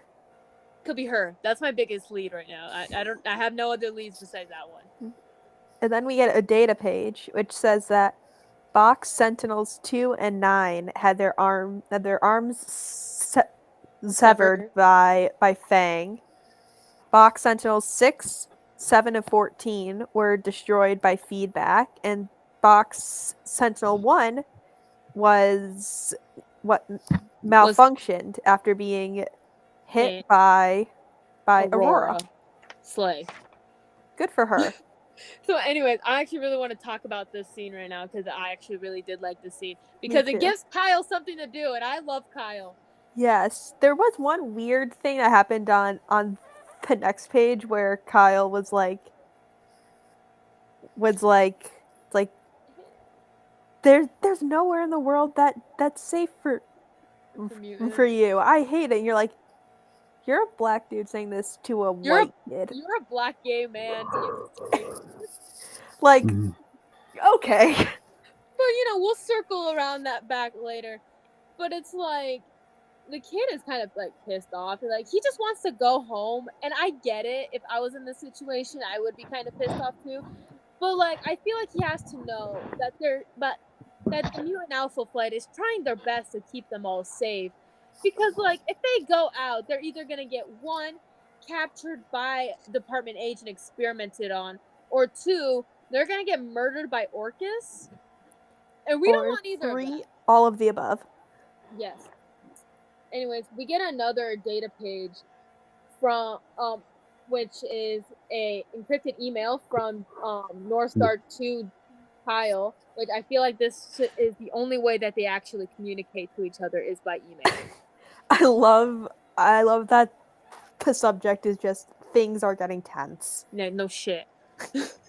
No Like, fucking shit. It's been going Thank tense. you, Kyle. Thanks, Kyle. Love you. And I think, and going off of Kyle, I think it's funny that how he's more chronically online than Jean Paul is. Honestly, I see that. I think Jean Paul would be chronically offline. Yeah, no, definitely. It's so great. It's so great because reading, I think like Astonishing X-Men again every once in a while. That just reminds me of that. Rereading this email is great. Anyways, we got to go to Manitoba. Never been. Looks nice. They're in a forest after they got teleported, like by Nemesis. And obviously, Nemesis is not doing well. Like, what's up with the teleporters during the freaking Fall of X time, like getting fucked over? Truly. So Nemesis is like, I just need to like sit down for a minute. You know, I'll be okay. And like, she got hit bad by these Sentinels, by the way. And like, spoiler alert, she was not okay. Spoiler alert, she was not okay. And even Jean Paul was like, "Yo, you need medical attention. We can't just like hang out here with like sitting ducks." And then I'm like, wait, aren't you a speedster? Can't you just pick her up and fly her over to like the base? Yeah, Krakoa North. Yeah, come on, like, you've done JP. this so many times. You've done this with your own daughter. You've done this with other people's children. You've done this with like other people in general. Like, why couldn't you have done this? Like, you know what? Let's just move on before we lose our minds over this. Anyways, so Erica's pissed off because she's always pissed off because she's with Karen. Mm-hmm. You know, and like she's like, "Yo, Roger, send the Sentinels." And so then Mac saying something all right-ish for once. He's like, "Yo, let us take it. Let us go. Like, we got this. We can do it. Don't worry about little us." She's like, "Fine, go. I don't give a fuck. Like, make sure you take down Nemesis, man. I don't need them teleported." Which is really stupid because you got 2 speedsters. Yeah, like 2 speedsters. One of them's the fastest mutant alive. Yeah, like come on, motherfucker. Priorities. For real, get your fucking priorities straight, bitch. I kind of feel bad for Box, but like Roger Box Jr., but you know. Mm-hmm. Anyway, so we get a lovely little conversation between Fang and Feedback. Lovely. I still wish we had Luna. She would have just Havoc. I would have loved it. Yeah, I wish I cared about Feedback more. I don't, because I don't care about the 90s run. Who the fuck cares? Like, don't get me wrong. Ed Brisson, I love you. I love your work on Alpha Flight. I don't care about the 90s run. The way on the next page, they cite Alpha Flight 1997, number 1. Like, who the fuck? You don't care?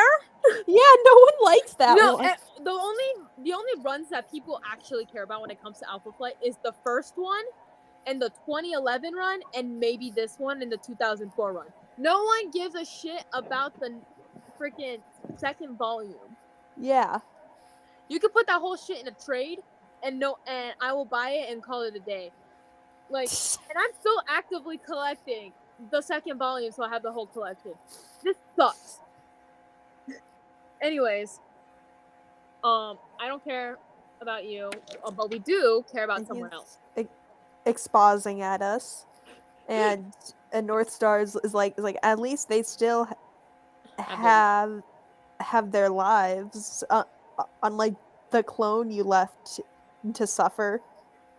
And he's like trying to be like I did what I could have done. I'm not like you. I couldn't have saved them. And it's like you're talking to a terrorist. You know that, right? Like a canonical terrorist, which they're never going to acknowledge again. But they should because it's They funny. really need to, especially in this run. Ed Brisson, if you're bringing back characters like Feedback, you need to bring this shit up. Because Also, like he's like, I'm not like you, dude. You're probably a better person. I'd say affectionately.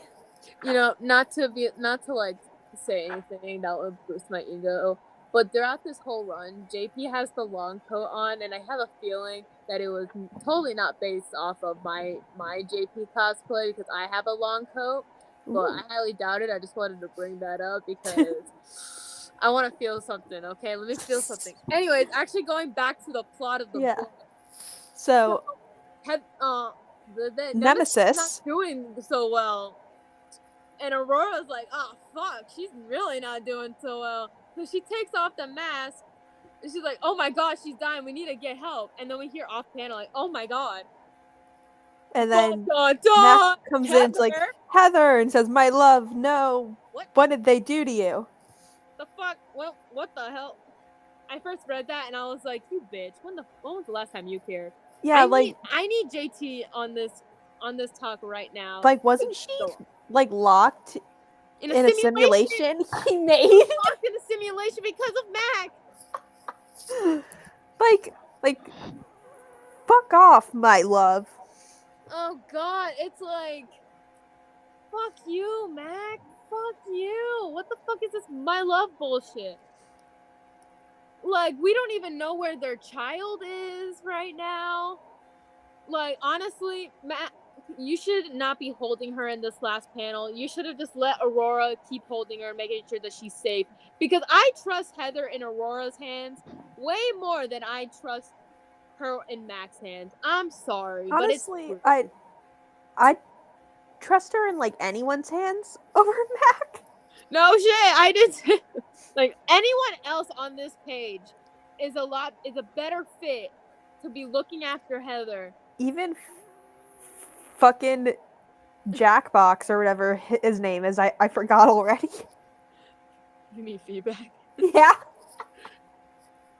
Like, the fuck? They, like, John Paul, do what you gotta do and take her back to Krakoa North. Jesus fucking Christ, man.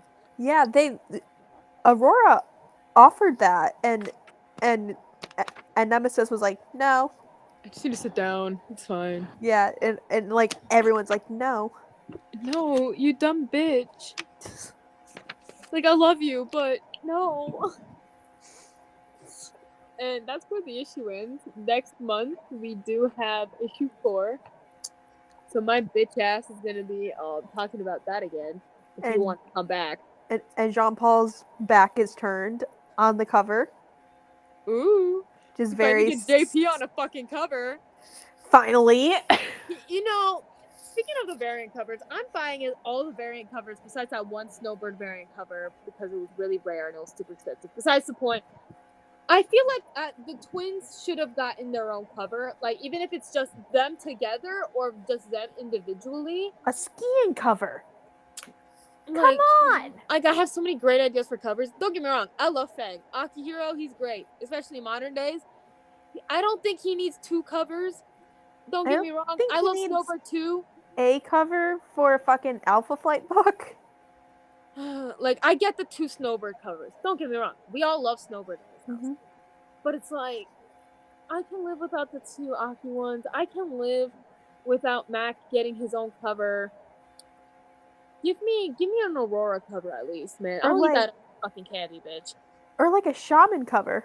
Oh my god, I would have loved the Peach Momoko cover to be a shaman cover. Oh or my like, god, yes. Or the twins. Oh my god. You know, if I had the money, I would try to commission her to do that. Honestly, it would look so good. Like, I would love to see her take on the twins, you know?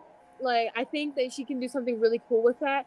So, you know how in X Factor issue 5, the twins got their own cover? Yes. You could have pulled from that and do something with that.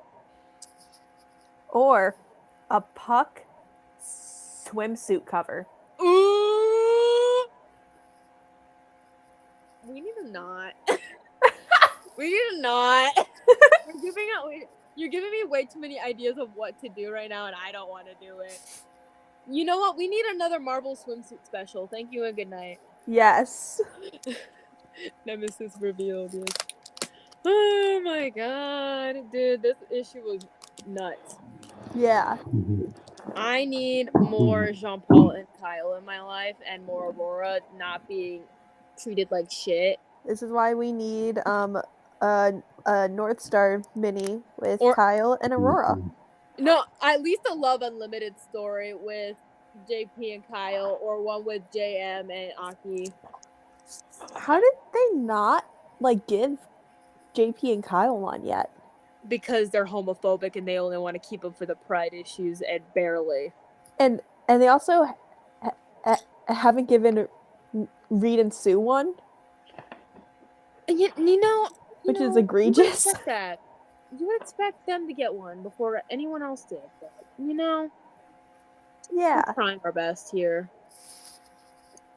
We are trying our best. We are trying. Yeah, we can only do so much. Yeah. But anyways, in the future I might draw more JP or more Aurora. I actually don't draw Aurora enough. I should draw her more. Are we even talking about the comic anymore? Yes. Yeah, I was wondering that too. It's like a tangent now. In conclusion, we were totally shocked with that reveal. Yes. Okay. So shocked.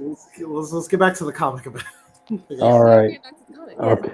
And also, I gotta go to bed, but it was so much fun being on. Yeah, no. We'll have you come back another day. Hell yeah. Have a nice rest of the show. Thank you so much. Yeah. If you want to plug in your socials one more time before you dip, that's who would be. TikTok, Franklin's Herald. Twitter, Shaira's Thal. Go follow me there. Yeah. Great. Anyways, we'll see you later, Lily. Yes. Good Thank night. you. Good night. Happy Halloween. Okay. Happy Halloween. See you, Lily. Yeah. Okay. Well, audience, you got to hear a segment on Canada. Now let's talk about America. No. No. Captain. I don't have a choice. Captain. No, we just switched places with Dracula, so Dracula's gonna be last. Yeah, Dracula's gonna be last. It actually fits okay. better, actually. Okay, so Captain America #2. Yay! Woo. Okay, the best way I could describe this, at least this first arc, right? This feels like Steve Rogers year one. You cut back to where the last issue left off, where this is Steve's first interaction with seeing Nazis for the first time. Giving their whole speech in a public park in New York, right? They're talking about we got killed, we gotta eliminate the threats before they come at us and that stuff. The Nazis spouting about propaganda against the Jews and that stuff. This is for the glory of the Third Reich. Now, at the hands of any other writer, right, I'll be kind of worried as to how they will handle Steve's first reaction with the Nazis. Hey, you don't want to get this video demonetized. They're Yahtzee. But, surprisingly, it was handled pretty well, is what I'm sure Cryptid was going to say. Maybe. We don't know yet. Right. And we're waiting for him to come back. Let's talk about the new... Wait. Oh. Damn. Can you guys hear me? Yeah, unfortunately. Oh, okay.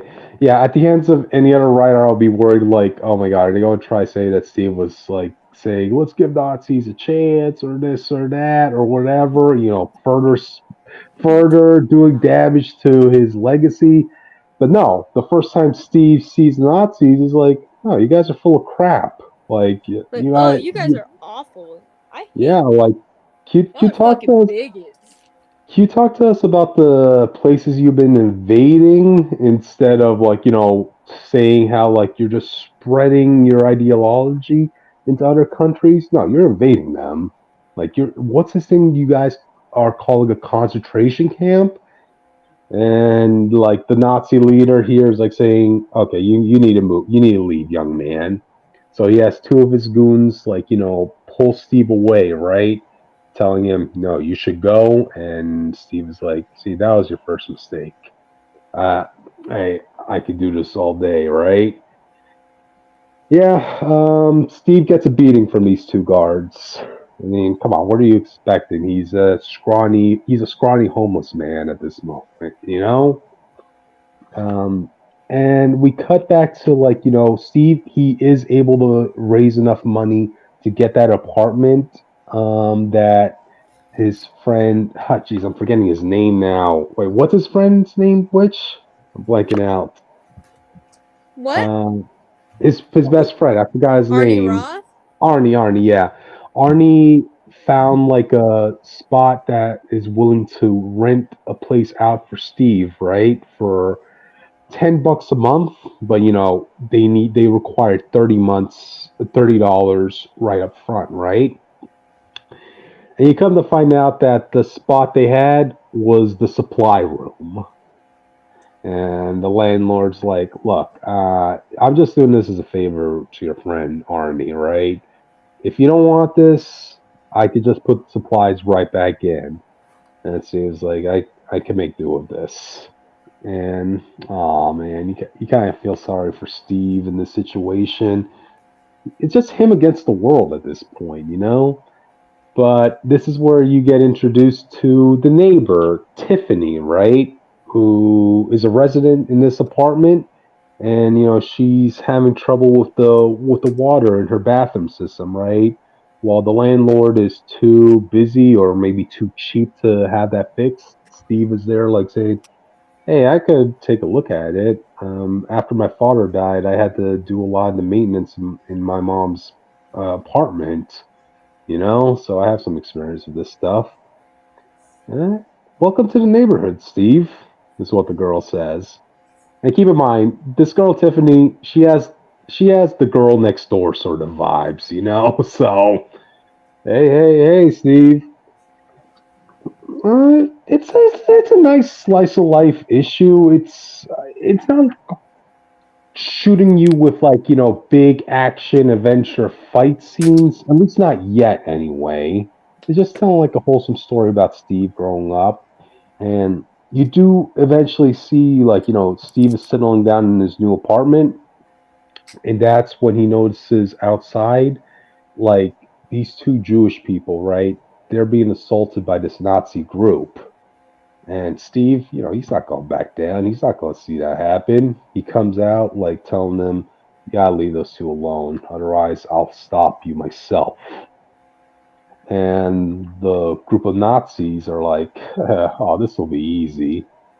And that's when the girl that Steve fixed the plumbing for, she comes out with like a bucket of dirty water left behind and throws it at the Nazis and also calls the cops on them, right? So the Nazis leave, and the girls look at Steve saying, "That takes a lot of courage for what you did there, standing up for those two men. Steve, why don't you come over our room? We'll bake you a home cooked meal." And I'm like, Steve, you major props, dude. Like this Boy Scout earned more than a merit badge that night. He earned the hearts of Americans. Yeah. He earned a home cooked meal from two gorgeous ladies. you know, All right.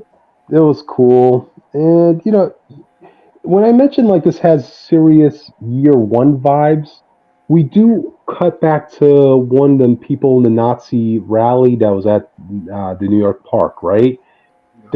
He actually has a meeting going on with none other than Baron von Strucker and Baron Zemo.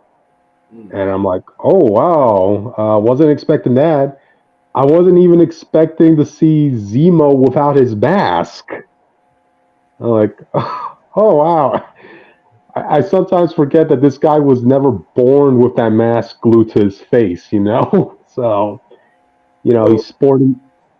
Yeah, Jake. Little did they know they were going to see the man who would change their lives forever. Yep. He's like saying to the Nazi guys, "Hey, I like your style, but you gotta aim bigger.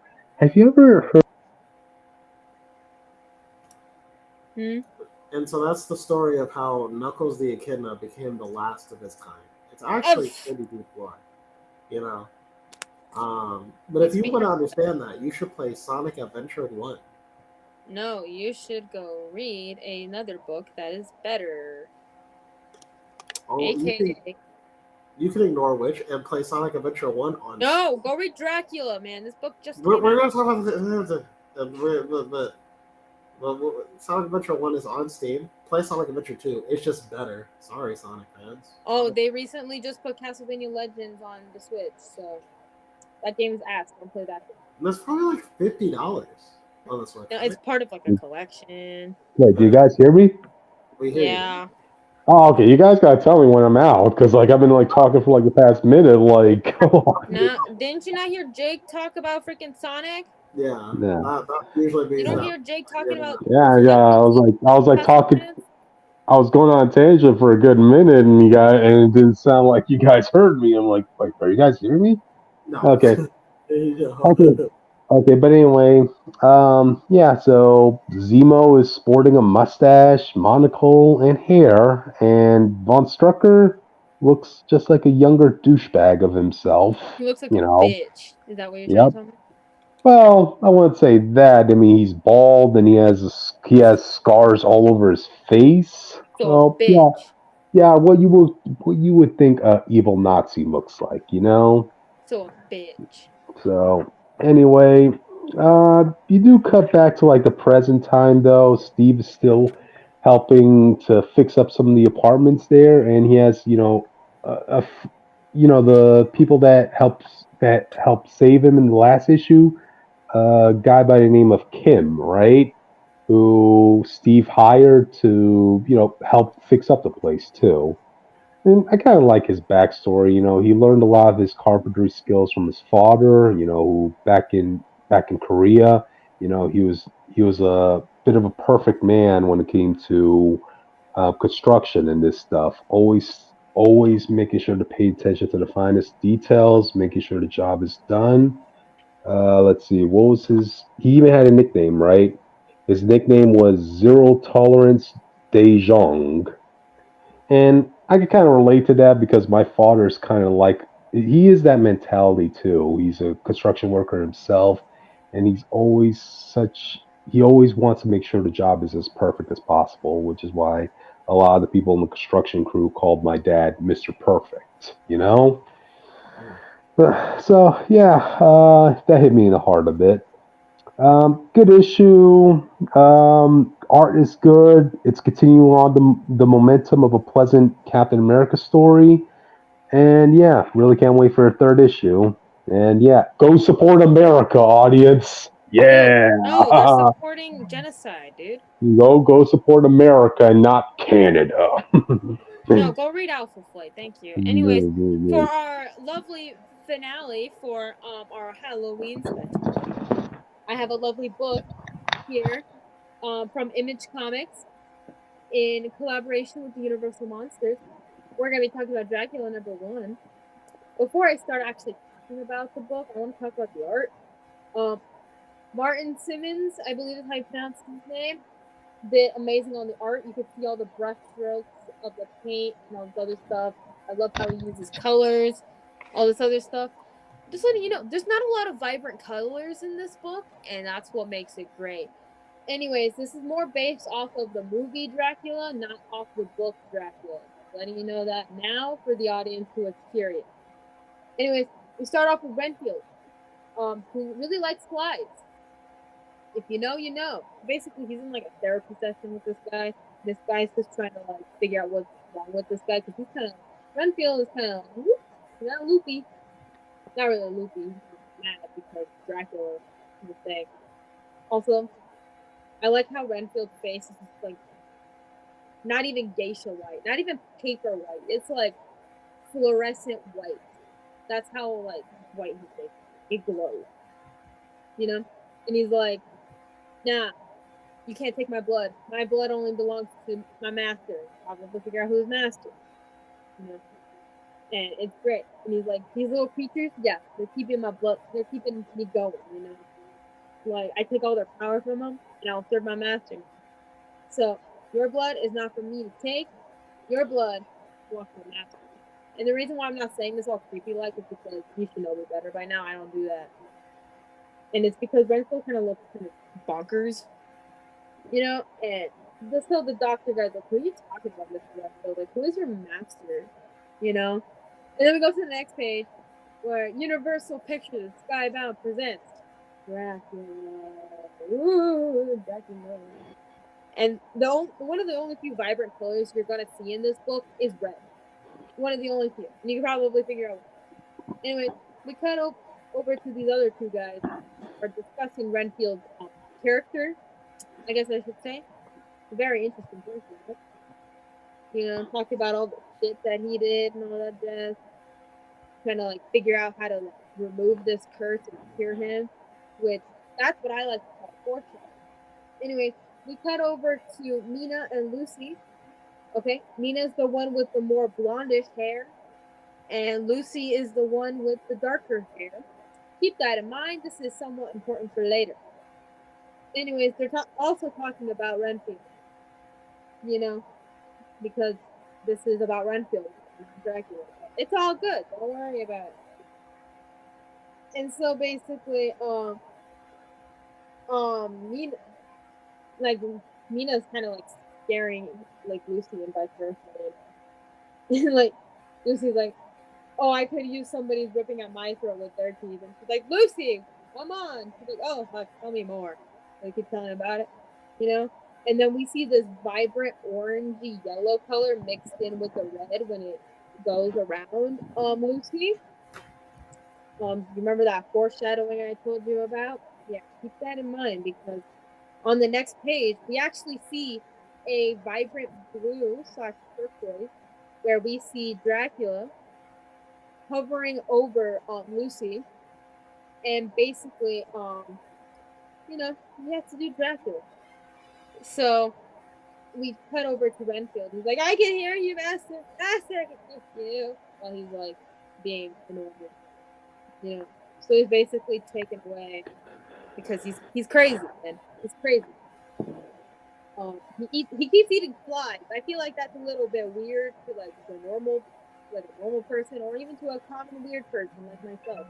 I don't eat flies. That's kind of weird. You know, that's weird in a bad way. Anyways, we cut to the street. So of course we do. We see a wolf. We see a lady walking down the street. Like, why are you doing that? Like, I thought we were all taught that's a bad idea to walk around at night in Victorian England or wherever the fuck around, where there's wolves. Anyways, we cut to the next page where we get a spreadsheet of Dracula with his piercing red eyes and his veins and bats and all that jazz, where he seduces this lady and drinks her blood, and just goes off into the night, turns into a bat, pretends like it didn't even fucking happen. And we cut back over to the doctor guy who's kind of interested in Renfield, you know. Mm-hmm. And I'm gonna give you a quick context. So when I first opened this page, I was eating some bacon, and I almost gagged because I looked and it was a close up of Renfield's teeth with all like fly bits, and it was gross, man. Oh. It was gross. You had to be there. Geez. You were reading a comic while you were eating at the same time? I was hungry, and it was dinner time. Still, but all right, go ahead. Let me live my truth, cryptid. I don't judge you on your habits. Okay, sometimes I don't. Like, I could have been eating zebra cakes right now, but I chose not to. Okay. So we see Renfield being covered with flies. He's like, you won't believe in him. You can't. You don't have the stomach for that. But he believes in you. This sounds like a church person. Does it sound like a church person? Yeah. And then he's like, oh, you'll like what he does to your world. The color he brings to it. You won't understand it at first, but you'll like it. And then he'll take you. You know. And so basically, one of the doctors comes in and was like, hey, we can do a blood transfusion to get rid of all the bad blood and replace it with all the good blood. Because remember, this is Victorian England. Blood transfusions were a whole new thing. And they're like, let's test it out. They didn't know what blood types are. I don't even know my blood type, and I know I shouldn't have certain blood types in my body. Uh-huh. So Renfield's like, take my blood. And the doctor guy is like, it's a serious process, but if it works, I believe you can be cured. And Renfield just goes full monstrous. He's like, I don't want to be cured. And the guy's like, shit, Martin, help. You know? And Renfield just keeps going on being like, you can't take my blood. You don't understand. It doesn't belong to you. And he keeps begging for his master. And guess who wakes up after hearing the loudest master you have ever heard in your life? That's right, Dracula. Yay. And you get a little note from the writer, and then you get some cool little artwork of Dracula, who takes more of inspiration from the Bela Lugosi style of Dracula, which makes sense because this is in collaboration with Universal Monsters, not the book or whatever the fuck. What the fuck was his name? Yeah, Coppola. Yeah, what he did with Dracula, or Castlevania Dracula, or any other Pretty Boy Dracula. This is Bela Lugosi book. Yeah. After we see some cool art, we get the ads where they should be, and that's where it ends. The next issue comes out around the same time as the next issue of Christopher Chaos. Woo! Anyways, I think my favorite part of this book is the art. I think that's what I came here for, because I saw it on the comic stand, and I was like, okay, I got the art, because I have some time to kill. And then I did it, and I loved it. It was great. So I picked it up and added it to my folder. In conclusion, go read this book. It is really good. Go support Yay. Yay. We gotta support the little guy. We can't just keep supporting Marvel and DC after all. Yeah, so. you gotta support the indies every once in a while. Sometimes they give out good books. Gotcha. But alright then. I think we just got through all the books. Yay! It took us forever, but we did it. A surprise challenger enters the chat. I'm just kidding, but we could if you wanted to. But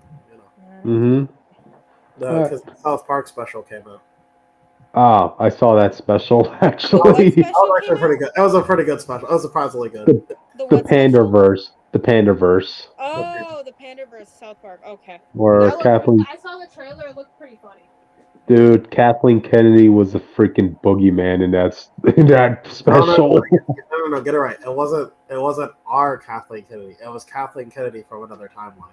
Okay. Yeah, but still, even the Kathleen Kennedy from their timeline was causing damage. Like she was literally saying that she was just she just wanted to get one up on the trolls so much that she ended up destroying her own franchise. It was really the internet and Kathleen Kennedy together were the villains of the story. Yeah. I did like Eric and Stan. Not Eric. Stan and Kyle the whole time being like the normal people of the situation. Yeah. But hey, if anything, I have a random question. Yeah. If you were to replace the entire cast of South Park with Muppets, who would be the one human? Well, the one human has to be remember Mr. Garrison, his hand puppet? Yeah. He would have to be human. I like that the Pandaverse special. No matter what gender Kitty was into women. All right, it did not matter. He was down for it. He was down for the femme titties. Yeah. Yes, he was going to die by Snoof if he had to. He or she. Yeah. Mm-hmm. Well, also, audience. Go ahead. No, go ahead. I was gonna say, I also love the joke that like initially Stan and Kyle could not accept female Cartman, but the more female Cartman just act like straight up Cartman, they just couldn't help but call themselves Cartman. Call her Cartman.